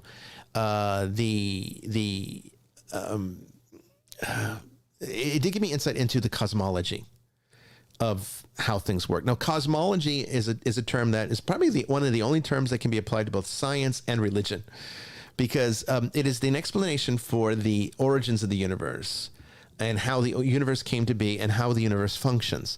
And astronomy deals with this, as does obviously theology, where we talk about the origin of the universe and creation stories, and kind of like the story of the Gnostic creation story I just kind of shared with you, at least part of it. And one of the things that I have found through my own explorations and objective observations that I've made in my spiritual pursuits is that the emanation factor of Gnosticism is every bit 100% accurate. God absolutely emanates, okay? And we are truly emanations of Him. That's ultimately what it means in Scripture when we are made in God's image. It's because we are emanating an aspect of the divine that is truly his nature, which is why sin is such a big problem, because it actually, by allowing us to continue to live, God is actually allowing himself to be defiled. But that's how much he loves us, because he's putting up with that defilement for our benefit, because we can be perfected. And that's what salvation does. But emanation is a real thing. And so when we hear about, these emanations of the pleroma, and there's lots of eons, okay? The eons are more than we can even talk about. But what I have found is that just because we emanate from God and made in his image doesn't mean it's all coming from the same emanation. And so we have tried to use psychology, or at least I have tried to use psychology to kind of explain how this breaks down in concepts and terms that the average person could get, even a non-religious person could get. Archetypes are the best way to do that. Now, Carl Jung gave us a great list, and some of the primary ones, obviously the Great Mother, the Eternal Child, the Wise Old Man, the Shadow, the Trickster, the Hero, and there's so many others. The Anima, the Animus. All of these are archetypes, primary fundamental archetypes that are psychological principles, at least as far as psychology is concerned, but are so much more metaphysically. Metaphysically, they are absolutely beings. They are intelligent, they are sentient, and they can affect the corporeal world as much as they are part of the incorporeal world, because they are entirely incorporeal. They exist, and we connect with them entirely within our minds, which is the only vehicle that we have that is incorporeal in ourselves, right? I mean, we can't connect to the spiritual world except through the incorporeality of our own nature, which is our mind. So that's why psychology, and the very word psyche, as I've talked about before, is very much connected to the word for soul, okay, and the spiritual nature. Now, what I found is that these emanations, these eons, there's like a finite number of them, all aspects of God. However, none of them are God, but they are what spawn us. And some of us are not from the same eon. So that explains why there are instant camaraderies amongst some people and complete and utter disdain amongst other groups. Why some groups of people immediately get along and other groups you can't connect at all. And you see this with cliques, and at the most basic level, think about the schoolyard. Think about how you have a group of friends and they became their own sort of entity together. And then they would wreak havoc. They would probably bully other groups that they didn't like, and maybe other groups bullied them. I mean, who knows? But it comes down to an archetypal difference. And some take on these roles. Now, Gnosticism has names for these eons, but when you really look at them, and like I said, this is beyond the scope, and I'm not going to give a whole lecture on Gnosticism tonight. There's just too complex and too involved. But when you really look at the eons, they are essentially manifestations of these primary archetypes that Carl Jung identified. So there's an eon that makes up the context of the hero. There's an eon that makes up the wise old man and the trickster and the shadow. Okay. There's an eon that does that. Okay. And so what I have found in my own observations and based upon this revelation that I had around my birthday of this year, in a prayerful moment that I had with God, is that one of the questions I had on my mind when this happened was, I don't understand the reason for the extreme polarization of people in the world right now. I don't get why Democrats and Republicans and liberals and conservatives have to be this divided. I don't get it. I don't get the hatred. I don't get I don't get the disdain. I don't get the absolute incredible hostility towards one group, but almost complete blind faith in the one that they choose. Even if they're wrong, they don't care if they're wrong. They'll still accept whatever that particular group says, like peer pressure. And then it becomes bullying. It's like the schoolyard all over again. And that was on my mind. It's been on my mind. It's been something that's been bothering me for a long time. And I wanted to know why. And this is what God shared with me, is that these are manifestations of these eons, these emanations that are energetically not compatible. Okay? They were never meant to be trapped in physical nature. Now, I'm not going to go as far as to say that, it stems back to Sophia and the demiurge, but I would say that the demiurge is a real thing. And I would argue that what the demiurge really is the primary egregore of human nature, the fallen human nature. So when humanity fell in the traditional Christian context of the original sin, the Adam and Eve story, what that did is produce a false god that we created for our own ego's benefit, and one that we would use as an excuse for all of the things that we do that are wrong. So when something's wrong, we can blame this deity, this god, and then we can easily dismiss him as not being real when that no longer serves us. It serves every aspect of nature, of human nature, becomes the scapegoat for everything, and also an egregore that constantly enslaves and imprisons us. I will go as far as to say, and let me go on record right now and say that COVID-19 would have been over before it even started if the energy of fear had not been injected to it to create the egregore, that this is just another extension of the same demiurge that the Gnostics were dealing with 2,000 years ago. It's the same thing. And it's a bitch to fight.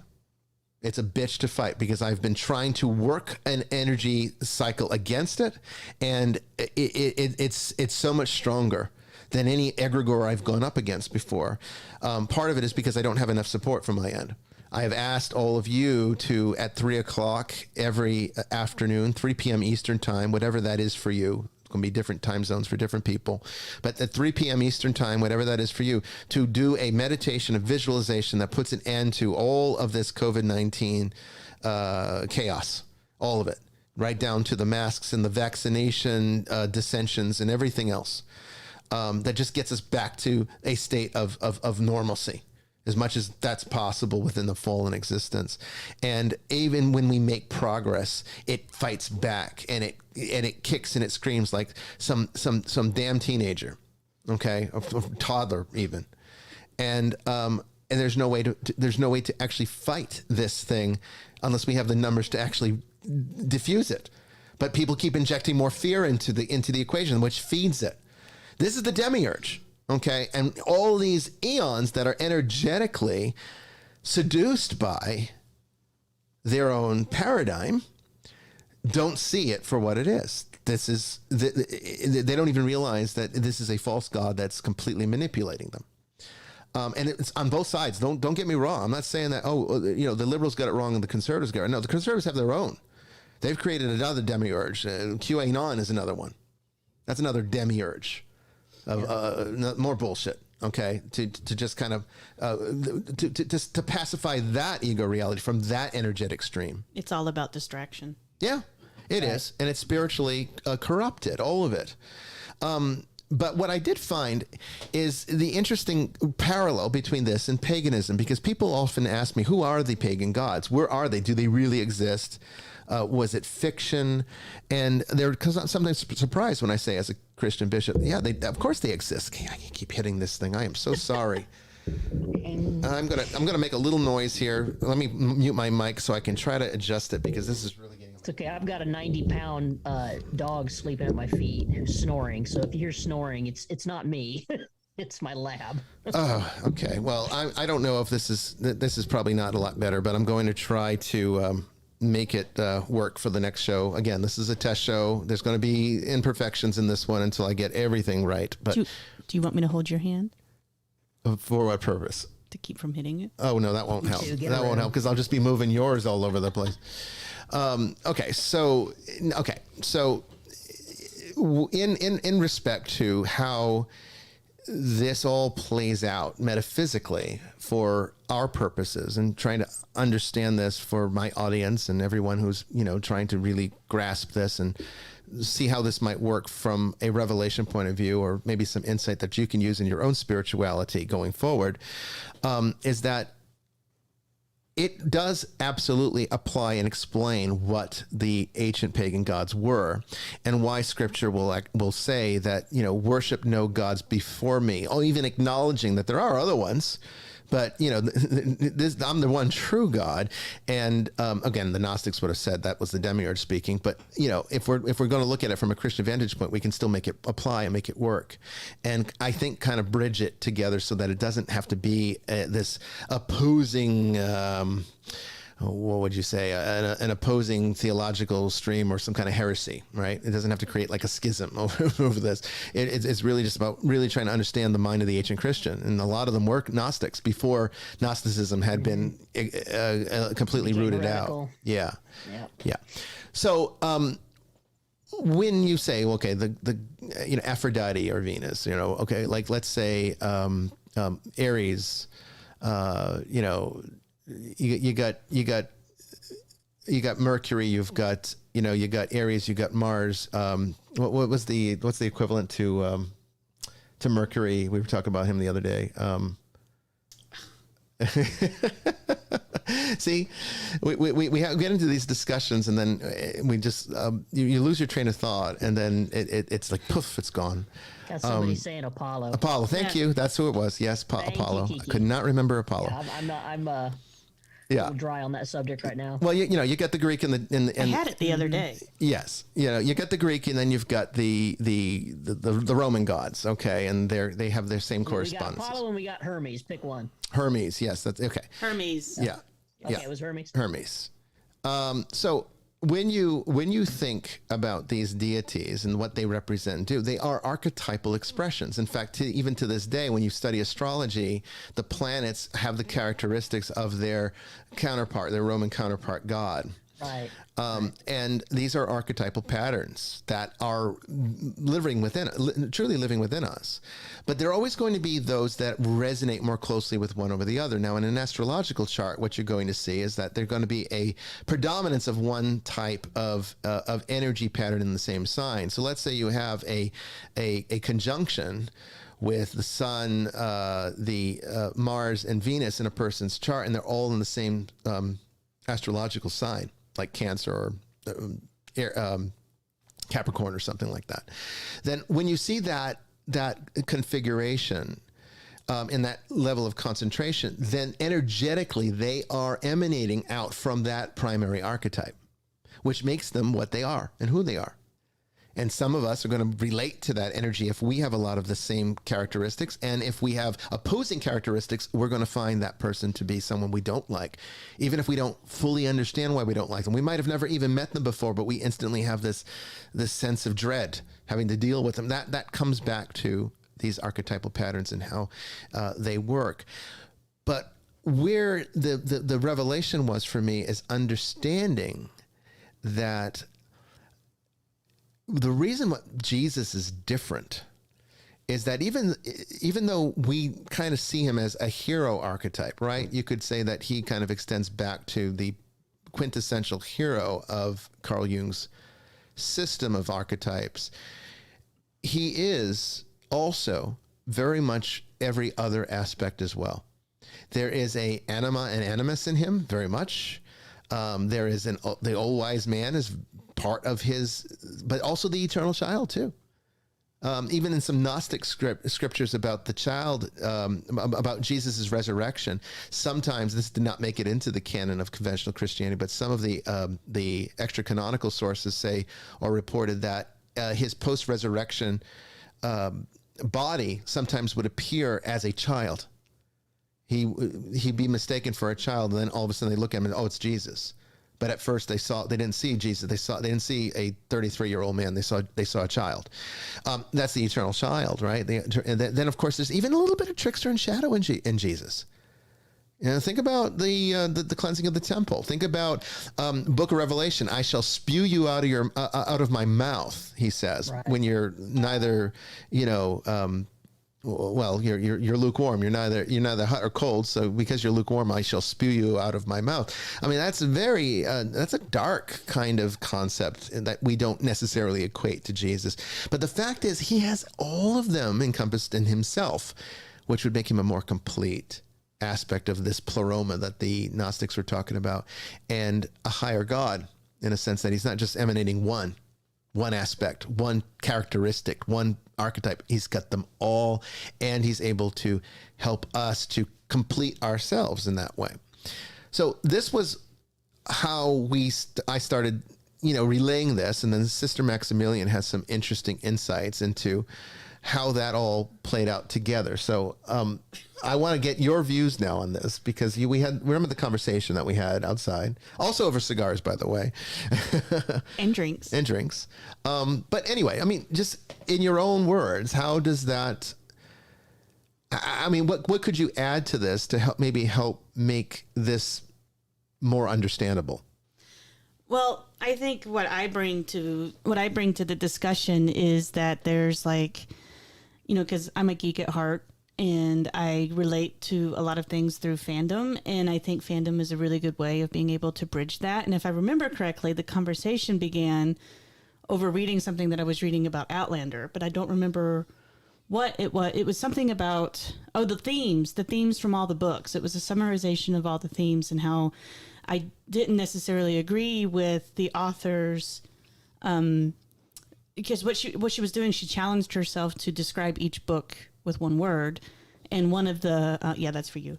One of the books was identity. And I didn't really understand why she had attributed that attribute to the book. But when she got into the description of it and began to explain all the different, summarizations of the story, which was on its base level very much an identity thing, because it was, I believe it's the third one, when if anyone's read the books or seen the series, it's when the star-crossed lovers have reunited, and they have encountered all these different hardships and everything, and have had to adopt all these different identities through that journey. But there's also the identity of who they are within themselves and with each other. And I thought that was a really good exploration of the books. And so the conversation kind of dove from there, but I don't exactly remember what it was what we hit upon that you were wanting to relay. I don't remember exactly either how that related to how Outlander started. I mean, other than the fact that Outlander is a wonderfully archetypal story, and it does sort of convey, the same basic principles that are contained within all works of fiction. And all movie productions. And that's why we're so connected to these stories, and why we love stories, and why we always listen to stories, and we watch movies, and why the movie industry is this multi-billion-dollar, industry. Why do we spend so much money and pay so much attention to celebrities? It's another way of us connecting to the archetypes. Yeah. And that's always been my big thing. People will see me on Twitter always using GIF more than I'll use actual words and everything, because there's a language there that connects to the archetypal truth of whatever's being spoken about or whatever's being taught. And I think fandom is a really interesting way of being able to explore that. And I think that's what I can bring to the table without having specifics to analyze and everything. But that is a really good way of kind of understanding a connection that someone might not necessarily understand their own connection with God. I think, you can kind of reach them a little bit within the archetypes of their favorite work, whether it's art or movie or book or video game. Even video games have really gotten into a really good archetypal realm lately. And so I think that there's a bridge to be made there that a lot of people aren't necessarily keyed into or realize that they can key into in order to know God a little bit better and know the spiritual reality a little bit better. Well, I think that is something that is kind of the direction I wanted to go and use as a way of maybe relaying this to people, is to start to look at your spirituality through the lens of your primary archetype and understand how that primary archetype affects your interactions in this world and makes decisions for you without even really consciously making them for yourself.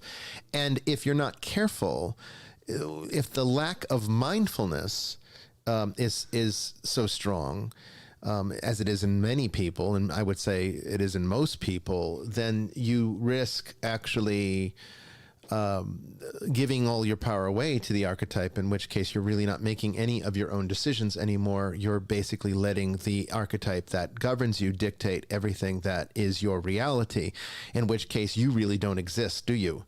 Because you need to be more than just a conscious thought in your head.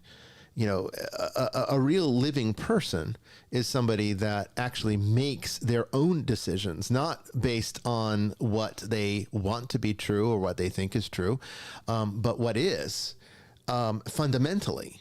And I think that when you look at spiritual development, every single religion, regardless of what it is trying to come back to this premise that we must, through mindfulness, conquer the delusions of ourselves, because most of us are living a fiction, just like the archetypes are, because the archetypes are fictitious. Now, my students have heard me talk about this for years, but where it's different is that I never really actually saw all of the people in the world as being emanations of their own eon. And in the true Gnostic context, I always said, well, we're all made in the image of God, which makes us all, children of God, which ultimately is true because all of these emanations of the eons are from God. But where the disconnect is, and why it sort of helps me to answer the question as to why this dissension and this polarity exists right now, is because people are letting these archetypes control them. And they're no longer in control of themselves. And that creates a certain kind of madness. And if you hadn't noticed in the world, there is a certain kind of irrational madness at work right now. Go back to the first segment. We were talking about how Twitter temporarily banned my account last night because I had a picture of Morpheus in my banner. For those of you just joining us, I had a picture of Morpheus from the Matrix in my banner of him handing Neo the red or blue pill, and Twitter flagged it, locked my account, and said that you can't have any violent imagery in your header, and if you don't delete it, then you can't unlock your account. The only other decision was to have it appealed, which at that case, the image was not that important to me, so I deleted it and the account became active again. But that's a kind of irrational madness. There is absolutely nothing violent about that image. It's a cool image of Neo's reflection in Morpheus' sunglasses. That's the kind of irrationality that I'm seeing in the world today that did not exist even 5 years ago. Now, I saw it developing about 5 years ago, but I didn't see it exist at this point. And I really think that's because there is a apex happening archetypally. And if you really want to get into this in context to the cosmologies that are familiar, you could say that this is a reaction of the old gods acting out against the established system that has been in place for the last 2,000 years. But what are these gods? Are they independent from the true God? No, of course not. These are expressions of God's own reality. You could say they're the eons. They are the eons. So who are the pagan gods? They are the eons that the Gnostics talked about, that Christianity has completely eliminated from the equation because they didn't like the theology. They saw it as heretical and they just didn't want to deal with it. Or maybe they saw it as overly complicated, which in some ways it's true. And does it help salvation? Not really. This doesn't really help you to attain to salvation. So mostly Christianity focused on only the core basics. What do you need for salvation? What do you need for a relationship with God? Let's just break it down to that and not go any further. And that's exactly what they ended up doing. But for those of us who want to graduate from, the Christian kindergarten of conventional theology, there's more that's needed and required to understand that. Well, there's an analogy that I like to use in relation to the relationship of God with God that we can carry and that we can have, and a commonality that I like to talk about. And you referenced it a little bit earlier. When you were talking about angry archetypes and everything like that, and it's like it's kind of like your relationship to your parents. Yeah. And, you see the irrationality, and, they lay down the law and they tell you what's what. And you're like, oh, you're just old and you're fuddy-duddy. And you're just, you hate the world too much. You fear the world too much. You don't understand the technological advances and everything like that. And so you butt heads with your parents. And then as you grow older, you kind of, adopt a little bit of the wisdom. Oh, I see what they were trying to do. I see what they were trying to say. It's not always the case, but, it is a commonality that we share as humanity. And I liken the Bible to kind of like your parents being like, well, I told you so. You say why, and they say it doesn't matter why, it's because I said so. And so the Bible concentrates on one very narrow focus on what our parent, it feels is the safest thing. Don't touch the stove. You don't need to know like how to touch it safely. You just need to know not to touch it and you won't get burned. Right. But there's so much more to learn about the stove, and there's so much more to learn about cooking that it's outside of that immediate teaching moment. And the Bible is so narrow and concise that there's so much more beyond it through an experience with God, that I think it's an important thing to remember that, everyone, people want to be like, oh, it's the Bible, it's not in the Bible. Well, the Bible's not in the Bible either. Mm-hmm. So, we can't lose sight of the experience of everything just because something is or isn't in the Bible. Sister Mary Joan, your thoughts on this? As far as the archetypes go, yeah, I get it. I mean, like when you guys were talking about Outlander, I immediately thought of Lord of the Rings. Or Harry Potter even. We can all, who doesn't have their own house in Harry Potter? I mean, you ask any Harry Potter fan, what house are you in? And they'll tell you. All right, let's have a roundhouse. It's something you can all relate to. Well, it's like Lord of the Rings. You find yourself attracted to one kingdom or the other because it calls to you. So there's something very deep in all of that we're looking for. And we find it a lot in film, and everything's archetypical. Okay, so everybody knows their house from right. Pottermore, right? You know it? Okay. Who doesn't? Okay. Yeah. Well, you have to have the official one. You have to have the official Pottermore. It has to be the Pottermore one. We did that with you, right, Sister Mary Joan? We have. Yeah, we did it. I'm Gryffindor. Okay. Yes. Oh, I didn't want you to say it. I want the audience to guess. I think everybody would. It's too late now. How many would have guessed that Sister Mary Joan was Gryffindor? I imagine a lot of you. Me. Yeah, I would have too. Yeah. Yeah. I can't deny it. Yeah. What do you think Sister Maximillian is? Who would like to venture a guess from the chat rooms? Anybody listening on any chat room, I got all of them up on my screen right now. What would you guess Sister Maximillian is? For those of you who've been following us for a while, you probably know, or can come up with a good guess. But which house from Harry Potter do you think she is according to the Pottermore website, which is apparently the official canonical deciding factor? It's the true sorting hat. And while you're at it, go ahead and put your guess for a bishop as well. Yeah, go ahead and put me in as well. But Terry is saying Ravenclaw. Carrie says Hufflepuff. Any other? Well, no, wait. Another Hufflepuff. Another Hufflepuff from 2 LFK13. Okay, Sister Maximillian, what are you? Ravenclaw. Yeah, Ravenclaw. So what do you guys say is me? Yeah, Bradley says Ravenclaw. Well done, Bradley. Yeah, well done, Bradley. Good. Well done. So and Terry. What would you say is me? Who would venture? Yeah, I think Joy knows mine. We've talked about it.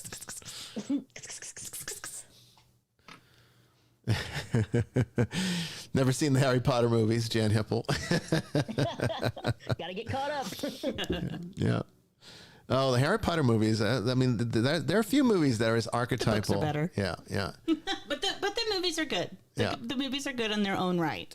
And Paula says Slytherin. Terry says Slytherin. Good job. Yeah, I am Slytherin. Yeah, fantastic. I love it. You guys are really, really good. But anyway, we are now at the top of the second hour, and we will be right back with our third segment, Open Line. So hopefully you'll call. I'll put the number up on the screen, and we look forward to hearing from you tonight. Call in.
Welcome back, everyone, to the third and final part of tonight's show, Vestiges After Dark. I'm Bishop Bryan Ouellette here with Sister Mary Joan, Sister Maximillian, and soon to be joined here by Father Chris. He will be giving some insights into tonight's callers. Hopefully we get some calls from you. I put the number up on the screen. The number to call is 646-547-1410. PIN number 968-7871. Make sure you enter that PIN number to enter the switchboard. That's 646-547-1410. PIN number 968-7871. You can also call us on Skype by dialing Eye of the Seer. I'm there and ready to take your call. Don't go away.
Well, welcome back, everyone. It looks like we lost Father Chris Yates. I'm not sure what happened to him, but hopefully he will come back in. Just dial us back into the Zoom conference, Father Chris, if you are listening out there, and we will put you back in.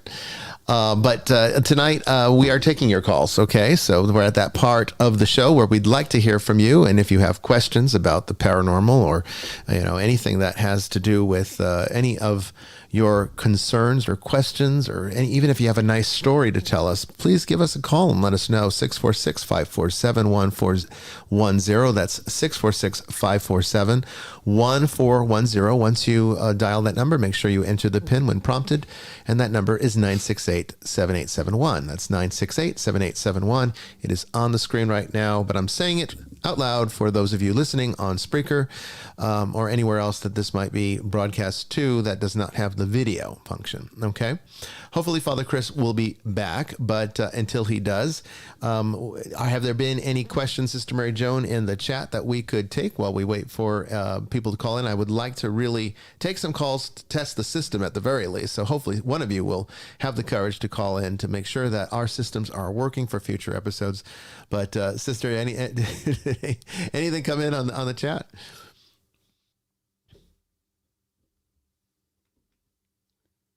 Oh, wait, Sister, I'm sorry. I did not realize that you are muted. Go ahead. Yeah. Sorry about that. I said wah wah wah wah wah. I think it might have muted you. I think it might have muted you when we lost Father Chris. I think that had something to do. Yeah. I don't know if Harry's still with us, but he asked what made you guys start doing exorcisms, and to you specifically, Bishop, when did you become a bishop? I was a consecrated bishop about, 10 years, 10, 11 years ago. 10 and a half. Yeah. Almost. Yeah. I couldn't even tell you the day at this point. It's been so long. Do you remember the around day? Easter? It was around Easter, but I don't remember Lazarus the exact day. Sunday. It was, but which day was that? Which year was that? I don't remember. I don't know. I don't remember. But it was about 10 and a half years ago now that I was consecrated bishop. And what made me become an exorcist was everything to do with the fact that there were people that were coming to us because they were being turned away by their own churches. And that was both Roman Catholic and Protestant churches. There were pastors that were not able to help them, not because they didn't want to, but they didn't have anybody on staff that were qualified, and they didn't know what to do. I had dealt with a lot of this in my life, and I was trained early on as a seminarian when I was pursuing Roman Catholic seminarian. As a Roman Catholic seminarian, I was eventually mentored by a priest in the Roman Catholic Church who was retired, a pastor emeritus of Philadelphia, actually, who taught me everything I know about exorcism. And his strategies were exceptionally efficacious, because we have been, we are a very successful ministry. But the caveat is people have to actually do what we tell them to do. Otherwise, right. it's not as successful every time. I think we got Father Chris back. Let's make sure that we can get him back in here. Hopefully that answers the question, though. Here he comes. And let's go ahead. I think we're unmute him. Father Chris, are you with us? He's muted. Go ahead and accept the invite. Okay, I'm here. All right, now you're there. Okay, awesome. Okay, so what happened was I've just watched the entire show with no problem whatsoever, and as soon as you put me on air, my internet crashed. Oh no! I mean, what else is going to happen? That's the way it goes. Now you know my life. This is what I deal with all the time. It's like I will work so hard. I mean, my fans and our long-term followers know that there was a few months ago, probably actually a year ago now, I tried to do a really cool production for the Mass, having different camera angles, and we got some expensive, remote controlled microphones and everything else. Try and make it a really nice thing. And we did like 3 or 4 tests, and it was perfect, flawless. It's like, we did it, we got it. And the first Mass we did, we had this ridiculous reverberation noise where it was sending this feedback loop of sound. And there was no reason that this should have happened, but it seemed like anytime we were trying to do a real Mass, we would have an issue. And it was actually kind of meditative, though. Yeah, it actually, Joy Keeling saved it, and she uses it. Hey, you know what? What you gotta do? I mean, sample it. It's probably the origination of the word "om." Yes, I think it was. I think it was. Joy Keeling, why don't you call in tonight and talk about what you had an experience with that? I think, and it might be interesting. And then we can test our phone lines. So go ahead and give us a call if you feel so inclined. But you don't have to if you don't want to. But it's good to have you here with us, Father Chris. I appreciate you doing this. It's good to be here and to bring some daylight to the conversation, because of course it's just gone noon here in Australia. So yeah, we might have to call it Vestiges After Dark, for you. Because it truly is after dark for you. Vestiges it's like, after dark, depending on where you're at. Yeah, depending on where you are. Yeah. From a certain point of view. Yeah. Right. Oh, we lost sound here. Father, no. Father Chris, we lost. There you are. Okay, you're back now. Oh, yeah. Sorry. There you go. You really need to tell the koalas to stop chewing on your landlines. Yeah, that's it. That's what's going on. I suspect it's also because we've all been locked down, in New South Wales, so everybody in the world's on the internet right now. So. I think so.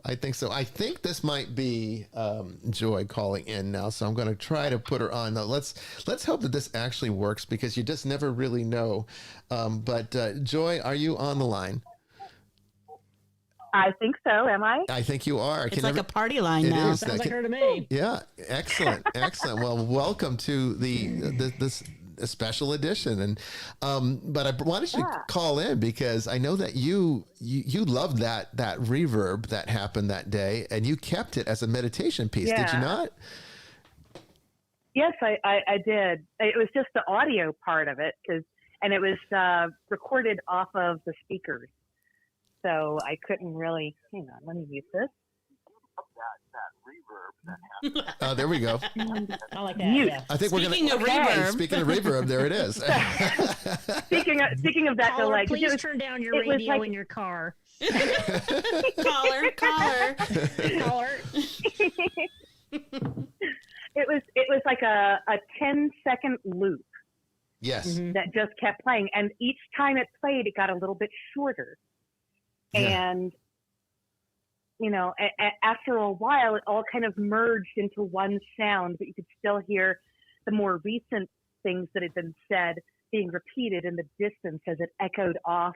And it was like all of those eons kind of emanating back into the one. Yeah. Yeah. know? It had an angelic sound to it in certain sections, I must admit. At a high Well, frequency. every Alleluia sounded pretty cool. Yeah, it did. I could see why you kept it. That. It sounded like angels singing it. It wasn't the effect I was going for, but I guess it had a metaphysical purpose. Considering that angels are supposed to be more terrible than we generally give them credit for, it probably does sound pretty accurate to angelic song. Yeah, it probably does. Yeah, because, well, it's like one of the things that I think about is, like, what is eternity? How would that express itself, with all of these tiny little moments adding up into one everything? And that was kind of how I guess I could say visualize, even though it's hearing. Yeah. That was kind of, it illustrated it for me. Yeah. So I could see, what do the choirs of angels sound like? Well, if they're in constant song, it's because all of those moments are in one moment and exist at the same time. Yeah. And that's kind of how it would probably sound. And so that was one of the reasons why I really loved that service, even though it didn't work the way you were hoping to. Yeah. It was still an experience.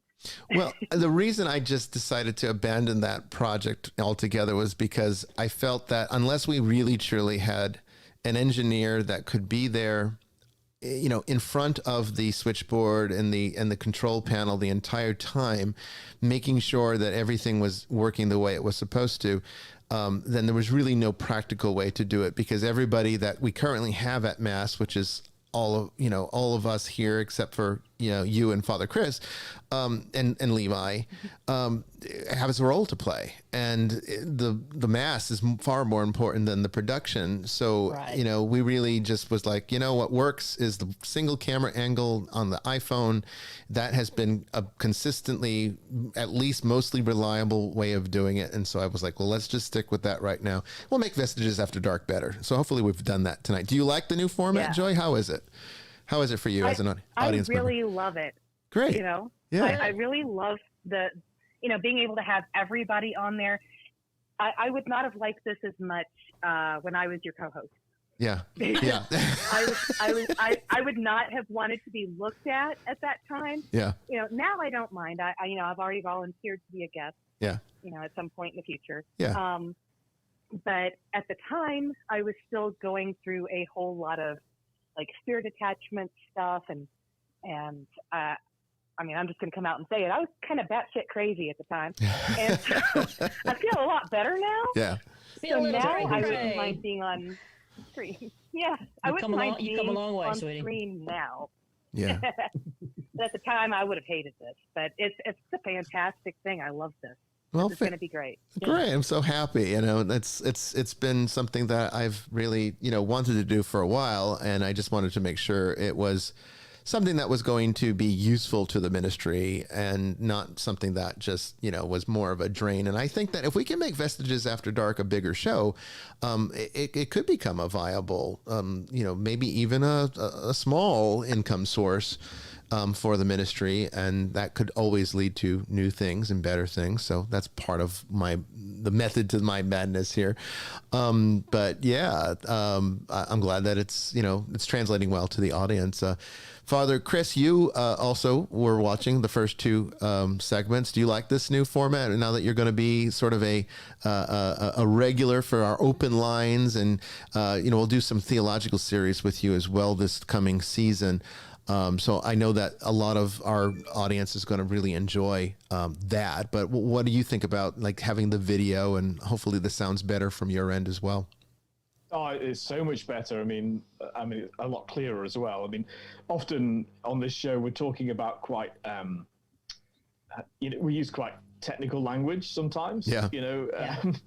I was about to use one because I had a reflection on this idea of time and space, but I can do that another time. But when you're using kind of language like that, it's useful if people can hear it clearly. Yeah. To understand, and seeing somebody's face is so much of an advantage. You know, being a sort of disembodied voice. It makes it more personal. Yeah, I mean, we communicate so much through our appearance and how we look at things. So we are embodied spirits after all. So it's good to have at least a facsimile of that body on the screen. So I think it's great. It sounds so much better as well. Yeah. I mean, that's the main thing. I mean, I know that I wanted to make the visual aspect of this show, more enjoyable and more interesting by seeing, I felt, I know, not that I really saw it this way, but it felt a little bit like, I just didn't want to convey the idea that I'm some narcissist where it's like the camera must be on me the whole time and, everyone's calling into me and all you see is me. It's like, that's not the message I want to get out there. I really wanted to always have a way to have everybody on screen. I just couldn't figure out a way to do it without really, truly upgrading all the equipment and getting it in the right place. So, I mean, at this point, it was expensive, but it was worth doing. And I think the result here tonight has proven that I just need to get a little more familiar with I'm one button off and you've screwed up everything. So that's the one thing. Yeah, that's going to come with time. But other than that, I think it's a very good investment. I think that you will not regret that investment. Well, thank you. And I appreciate that. Absolutely. I think it'll absolutely increase viewership because now they can see the Perrys. Now they can see Darren Evans. Now they can see Father Chris. And maybe now they can see me. Yeah, they can see you too. From my throne. Yeah, you'll definitely have to do the throne backdrop when we have you on for your show. Oh, definitely. Yeah, absolutely, absolutely. Joy used to, for those of you who might be new to the show or might not realize it, Joy used to be the co-host of this show when it started, and she. It was a call-in type guest, co-host situation. We didn't have all of the equipment that we have now. We weren't using, obviously, Zoom. I didn't have a switchboard. We weren't even taking callers back then. Remember, it was basically just chat room. Chat room. Just rambling. Just rambling. Only occasionally, yeah. Yeah, only occasionally. I think we call out for a guest, and we had a few guests on. But overall, it was bare bottom the kind of equipment, and we made it work. But now we can kind of revisit this and have more fun, I think. I think so. Yeah. It'll be fun for us to be able to just look at each other and talk to each other on a screen. Well, I think it helps actually being able to see. Yeah, it is it's like class really in some ways. But I think it helps to be able to, like when I'm talking to, Sister Mary Joan, who's always here, but again was a disembodied voice. It was, I can see I can see her smile. Just being non-corporeal. Yeah. I can see the cat when the cat jumps up on her lap, Or when she's muted, you figure it out a lot faster. Yeah. Sorry, we got a question from the chat room. I think everybody that's on right now. Okay. Look at her bringing us back on track. She always does. And hey, somebody's got to do it, and I'm the one having drinks. Kiki had a very good question. I think it's worth getting it in here tonight. Do you think the world population is divided into different groups of souls with different purposes? Well, that's kind of part of where I wanted to go with the discussion in the second segment, but I ran out of time. But my students know this, and I've always referred to these primary archetypes. I would say that that's actually what a soul really is, because there's a distinction. We don't always talk about the distinction, but there's a distinction between a soul and a spirit. We sort of use those terms interchangeably, and we're kind of, I think, very casual and sloppy with our semantics when we get into some of this actual discussion. Can you give the wine bottle analogy? Because that is just the simplest way to explain it. Yes, the wine bottle, and let me try to remember how that goes. Essentially, the wine bottle works like this. Okay, so the glass bottle is the body. Okay, that's the physical body. That without that, you don't really have any form, right? I mean, it just would. How would you contain wine if you don't have a vessel in which to contain it? So, the glass bottle becomes the physical property of the wine, but it's the least important. I mean, the bottle's not going to contribute anything to your wine experience. It's just a way of getting it to where it needs to be, so it's functional. Okay, so think of your body as the glass bottle. Okay, it's what creates function, but it has no actual value beyond that, other than maybe perhaps a sacred value in the sense that it is still part of God's creation, and that in itself needs to be celebrated. But if we're talking just purely metaphysical terms, it's the least important aspect of ourselves. It just creates the function, but still important, because without function, you don't have really any kind of cohesion. So that's what the bottle does. Okay. And so the next part is obviously the wine. Okay. And the wine is like the spirit. Okay. That's the contents. Literally the spirit. Literally the spirit. That has the essence. That's the property that has the experiential aspect. Remember, the bottle doesn't really contribute to the wine experience. Oh, I mean, other than the fact that it might look nice, but who cares? If you could have a really nice looking fancy bottle, or you could have like a really bland jar. If the wine's good inside, the jar, the container that it's in doesn't matter. So the same thing with people. You could have beautiful people, you could have ugly people. Really doesn't matter as long as the contents is where it's at. That's the experiential part. So if it's a high quality wine, bottle's not going to add to that quality. The soul is like the vintage. Okay. And the reason I say that is that the vintage gives you some of the actual contextual characteristic of the wine. And the vintage transcends multiple bottles. Because you could have the same vintage in an entire case of wine. You could have one vintage that went into 10,000 bottles of wine that were distributed. It's the same vintage, different wine. Now, there might be a little bit different flavors because, that vintage might have been aged differently. The bottles might not have been as well cared for. Maybe they weren't put in the right temperature or have the right humidity. Maybe the cork dried out and it's spoiled. All of this happens to people too. But the fact of the matter is the vintage, it lives whether the wine's there or not. I remember the best bottle of wine I ever tasted was a 1963 port. And most port drinkers will tell you that is like the golden, the quintessential port that you'll ever consume. 1963 port, fantastic, most incredible experience. When I was drinking it, you could probably get a bottle for about $2,000. Now I think they go for whatever's left, maybe $15,000 or $25,000 now. And yet that vintage contains, the essence of that entire wine experience, and it can be shared and experienced in multiple ways, in numerous ways, and it will live on even when all the bottles are gone. When everyone's consumed every 1963 port, everyone can remember historically that 1963 had these properties. Those properties are eternal. They live forever. So the true eternal quality is the vintage. Now, what's a ghost? Well, a ghost is when you spill the wine out and the stain that is left behind when you spill it. So let's say you spill wine on your shirt, or you spill wine on the floor, on the carpet. Okay, it will leave a stain when it gets there and dries. That dried stain is the ghost. And it can take numerous washings, which we can sometimes call exorcisms or actual cleansings, to remove that stain. So ghosts are not good things, people. Okay, we like to, we kind of glorify them, I think, in the paranormal world. Ghosts are not good things. You never want one, even if it's your dad and you think, oh, he's looking over me. No, that's not what you want. Okay, the only time that's a good thing is if God permits the spirit of a deceased individual to reach out to someone. That does sometimes happen. God sometimes permits a recently deceased person to come and say goodbye.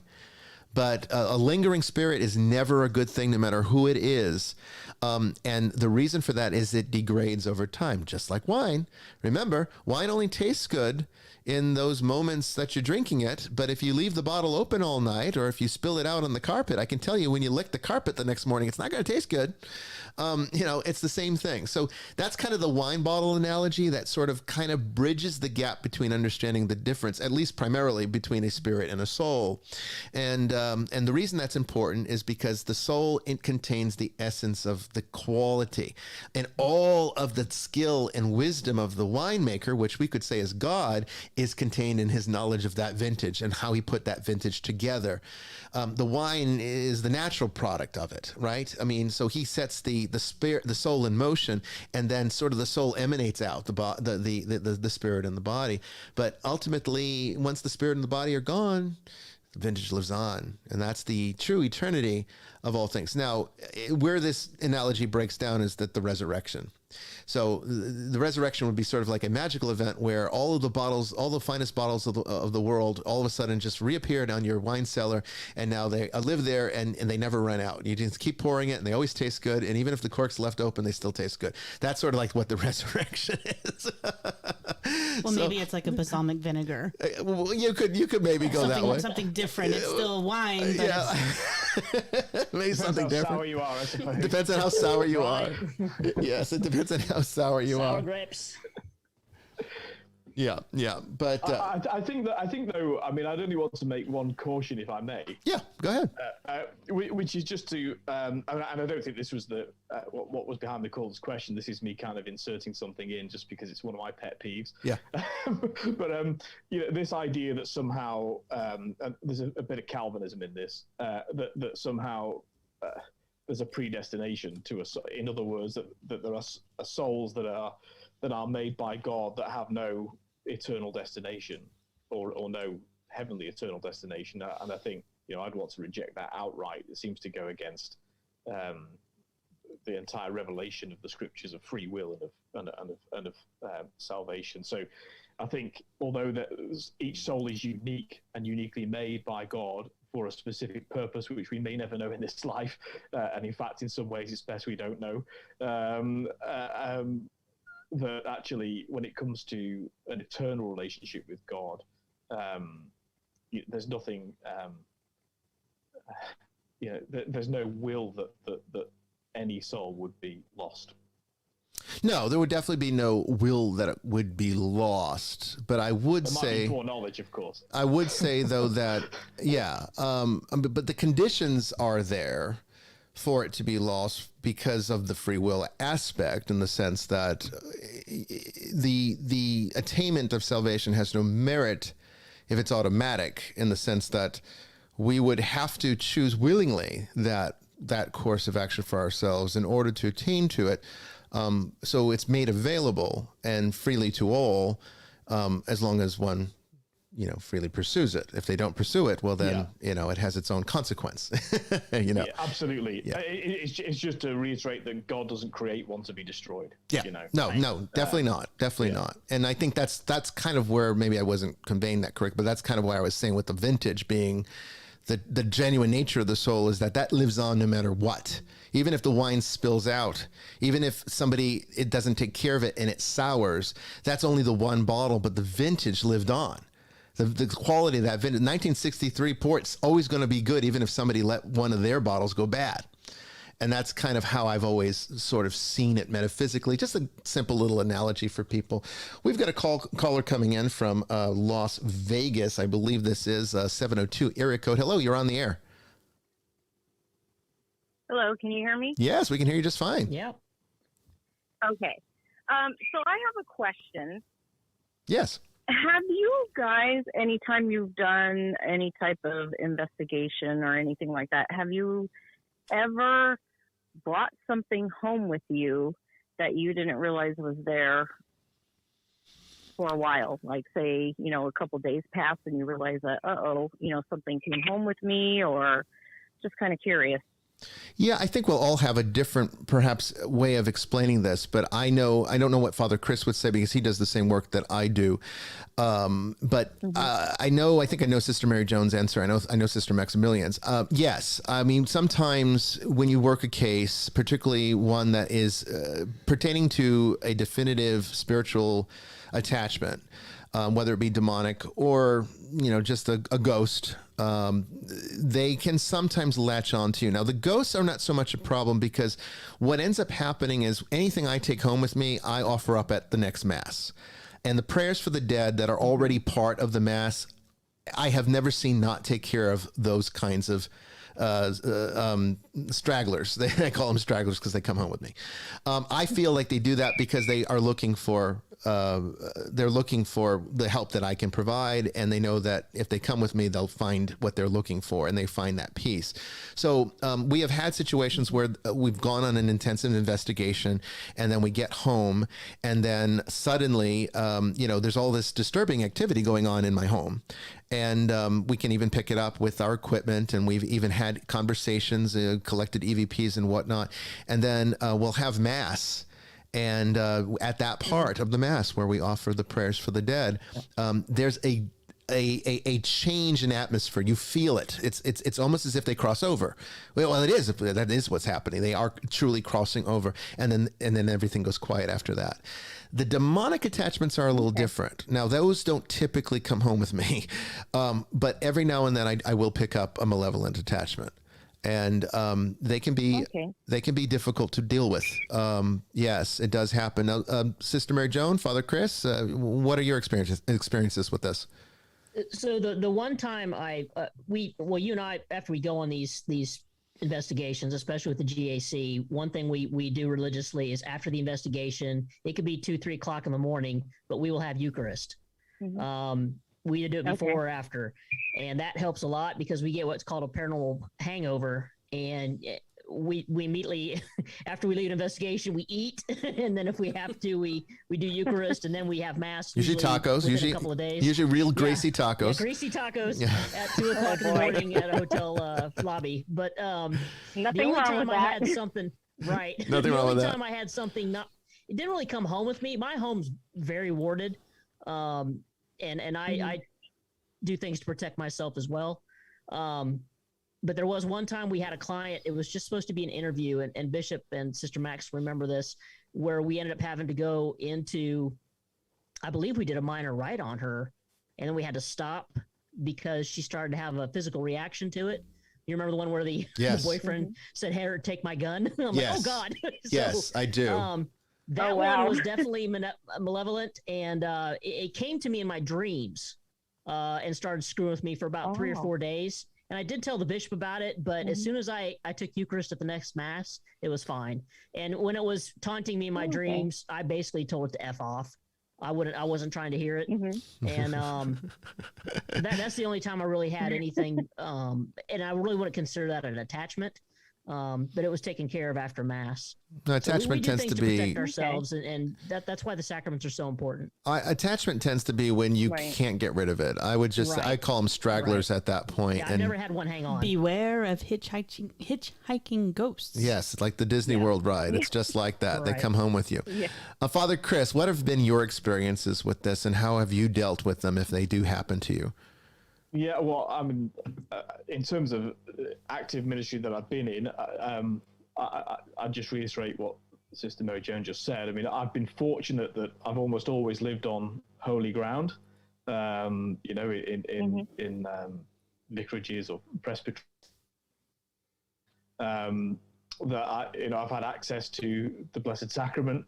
Obviously, since I've been ordained, because it's a lot easier for us to have access to the Blessed Sacrament and to be nearby. Right.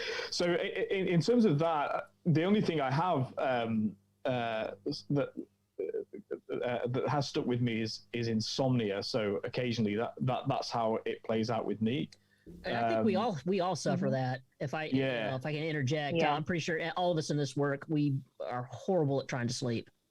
Yeah, so that's. I mean, there's also a kind of protection of being consecrated, in terms of being ordained as well, or being yes, sir. A sister or a brother. But actually, I would reflect on something that happened to me before I was ordained, which I was at seminary, and we were on an away weekend, and we were staying at a retreat center that wasn't Catholic, but it was a convenient place. And it was actually on my patch where I was a policeman, so I was quite familiar with the area. I was still a policeman at the time when I was at the seminary.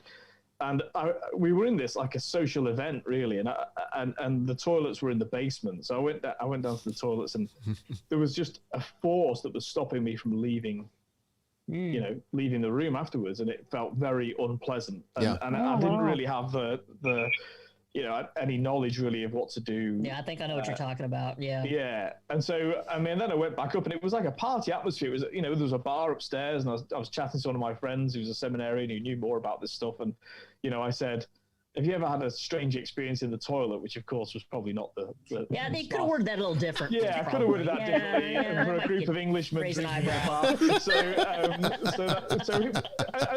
And the reason I say that is to say it was, in fact, I mean, I had this it was unpleasant, but actually I was in a very positive environment. We had a laugh about it, what have you. And then towards the end of the evening, we were the last two left in the bar, which wasn't that uncommon, I'm ashamed to say. No, I've been there. Don't worry about it. And so it was our responsibility to lock up, and he was on the other. It was a big room. He was on the other side of the room, closing windows, and he said, we called each other Father because that's just how it was at our seminary. But he said, "Oh, come over here, Father." He said, "Is this what you meant?" And when I went over there, exactly the same experience. And so. And to cut long story short, we walked out and it was still with us. And I said, well, what are we going to do? And he said, well, I'll walk off we were staying at different dorms at the different ends of the place. And he said, I'll go off to my bedroom and see if it stays with you. And as he went off, it went off with him. And I said, it's gone. So I was quite glad to throw in the hospital pass, and he took it back to his bedroom with him. But he had more idea what to do. Yeah. Well, he knew what to do. And probably it was probably from that I started thinking, well, I need to figure out, what to do about this because I'm aware of these things. They have an effect on me, or they speak to me, and so I need to know what to do. And so certainly from there, I mean. Learning how to pray and asking for the intercession of the Blessed Virgin Mary works well for me. That's a good point. Actually, I find that's something that Catholics can definitely take advantage. I mean, anyone could take advantage of this if they wanted to, but Catholics would be probably more inclined to do so. Is that never underestimate the power of the Blessed Virgin in dealing with these kinds of attachments. Absolutely, 100%. Wouldn't you say, you've been on many investigations with us, so I don't know if you've ever felt like you came home with something attached specifically to you, but I didn't think you had. But I mean, in the sense that whenever we deal with something that's extremely negative, haven't you found that requesting the intercession of the Theotokos has been perhaps far more effective than even some of the standard methods that we would use or deploy in a extreme situation? It's a really good triage. It's a really good in the moment put pressure on the wound, stop the bleeding, get yourself stable, and then you can kind of move into the other things like the sacraments and things like that to move with it. Mother Mary is very good for helping mom you. You go crying to mom when you skin your knee. It's the same thing. She does more with kisses and hugs than she's going to do with major surgery when you skin your knee. Yeah. And so she provides that comfort to help stabilize you to be able to throw off the attachment before it can really attach, to throw off whatever it is that's hovering around you and is trying to impenetrate your armor a little bit. Now, I did have something when we were on one of our cases, and I won't go heavy into it because it's a whole thing, but there was something on a case.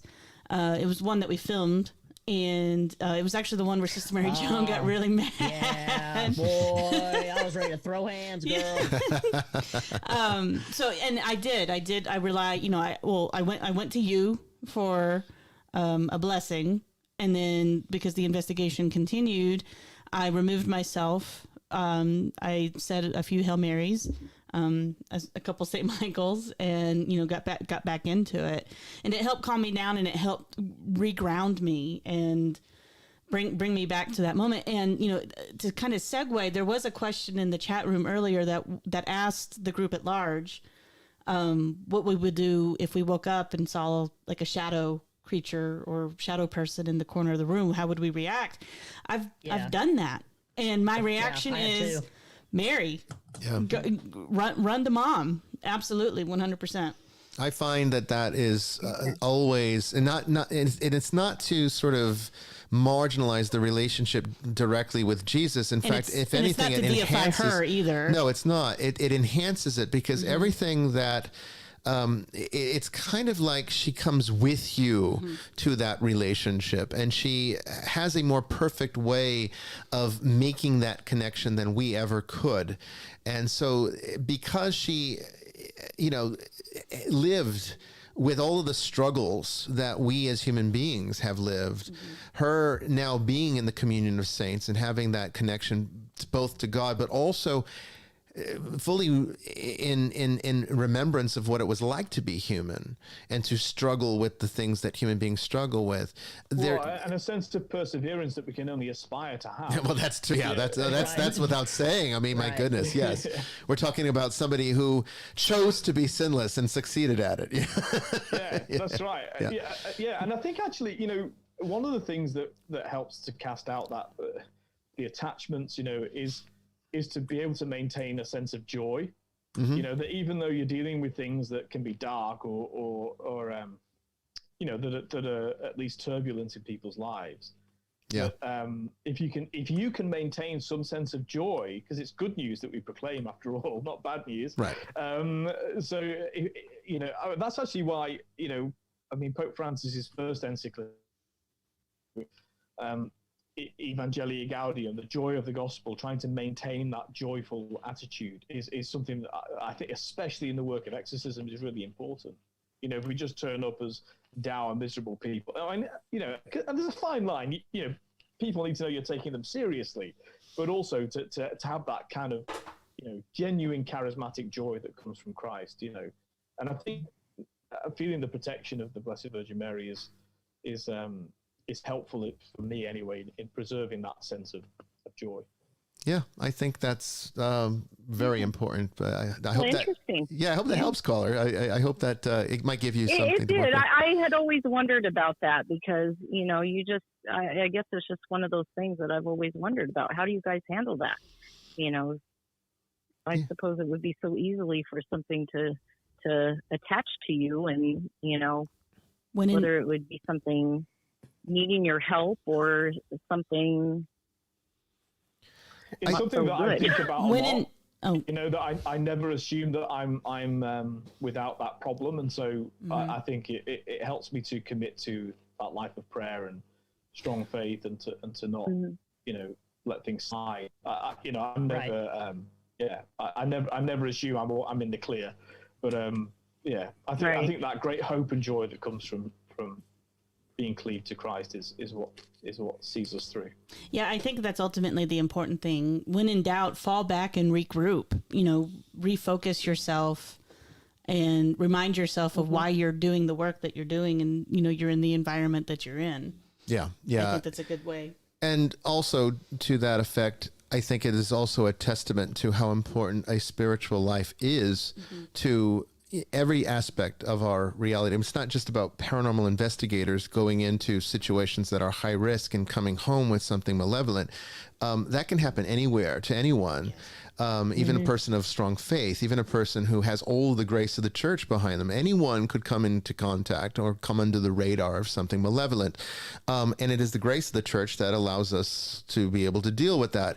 That's not a priestly thing. That is a Christian thing, that every Christian has access to that grace. So, if you are strengthening yourself and nourishing yourself with the grace of the church, that's going to be 95% of everything you need to resolve this. The other 5% is your commitment to it.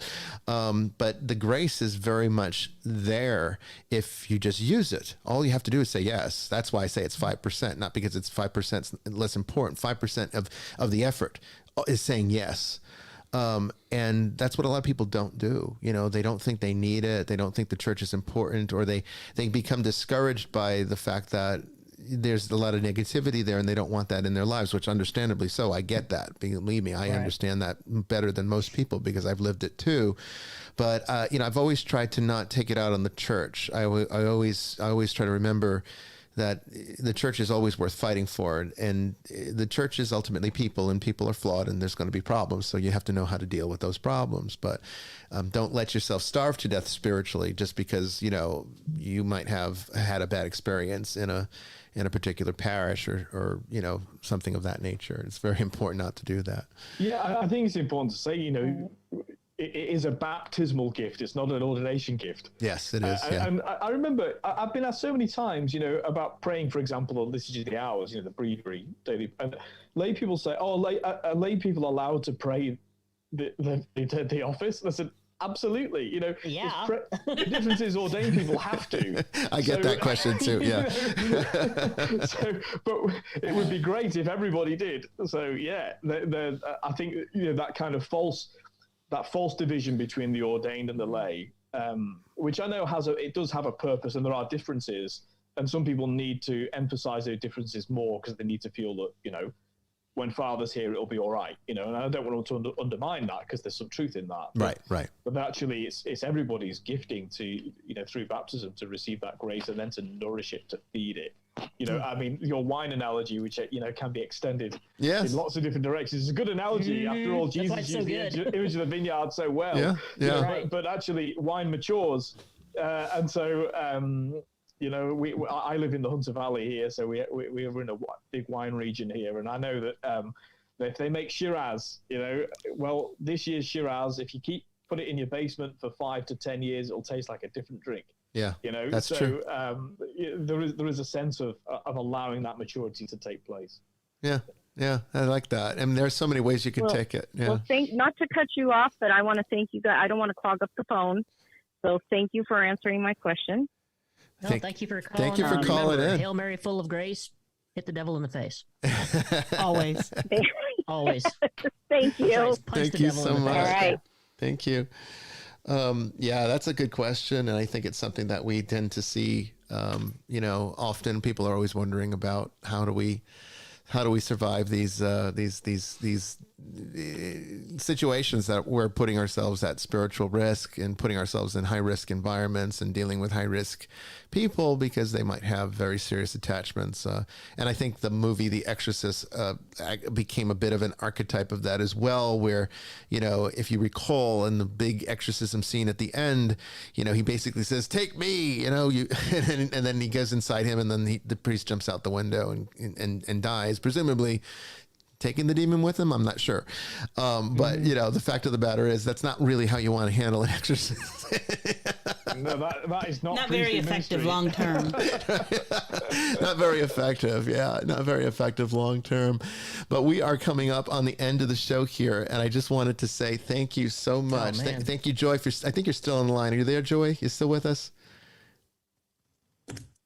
I think. I am. I'm muted. Sorry. Okay, no problem. I just wanted to mute so I could talk to you. Yeah, no problem. I want to thank you for calling in. It was fun hanging in there because I couldn't stop listening, so I just stayed. Yeah, no, you're fine. You're fine. I'm glad that you stayed, and I'm glad that you called in, and I look forward to having you on later in the season where we'll talk about some of the topics we've discussed, and I've got some interesting plans that we might work with. Attachment is one of them. Yeah. Because of course that's one of the things that's my big thing. I'm your most outspoken client, and people were asking, how do you know you have a spirit attachment? And I'm like, that's something I'm going to talk about. Yeah, we'll definitely. That's my show. We'll definitely cover that. But thank you so much, Father Chris, Sister Maximillian, Sister Mary Joan. As always, I really appreciate all of you, and I appreciate our audience here. Thank you, everyone, for tuning in tonight. It is just a wonderful thing that we were finally able to, get this show in the position where it needs to be. So, remember, we're going to be doing our new season in 2 weeks. Okay. We're going to have some great guests, and we're going to have some great subject matter. We're scheduling it all the time. So make sure you're part of the Nicholean Network. That way you'll know that what's coming up, and you'll never miss any episode, or and particularly if we do a special one. So check us out. 2 weeks, new season. Hopefully I'll get this switchboard stuff taken care of. But thank you, everyone. Good night.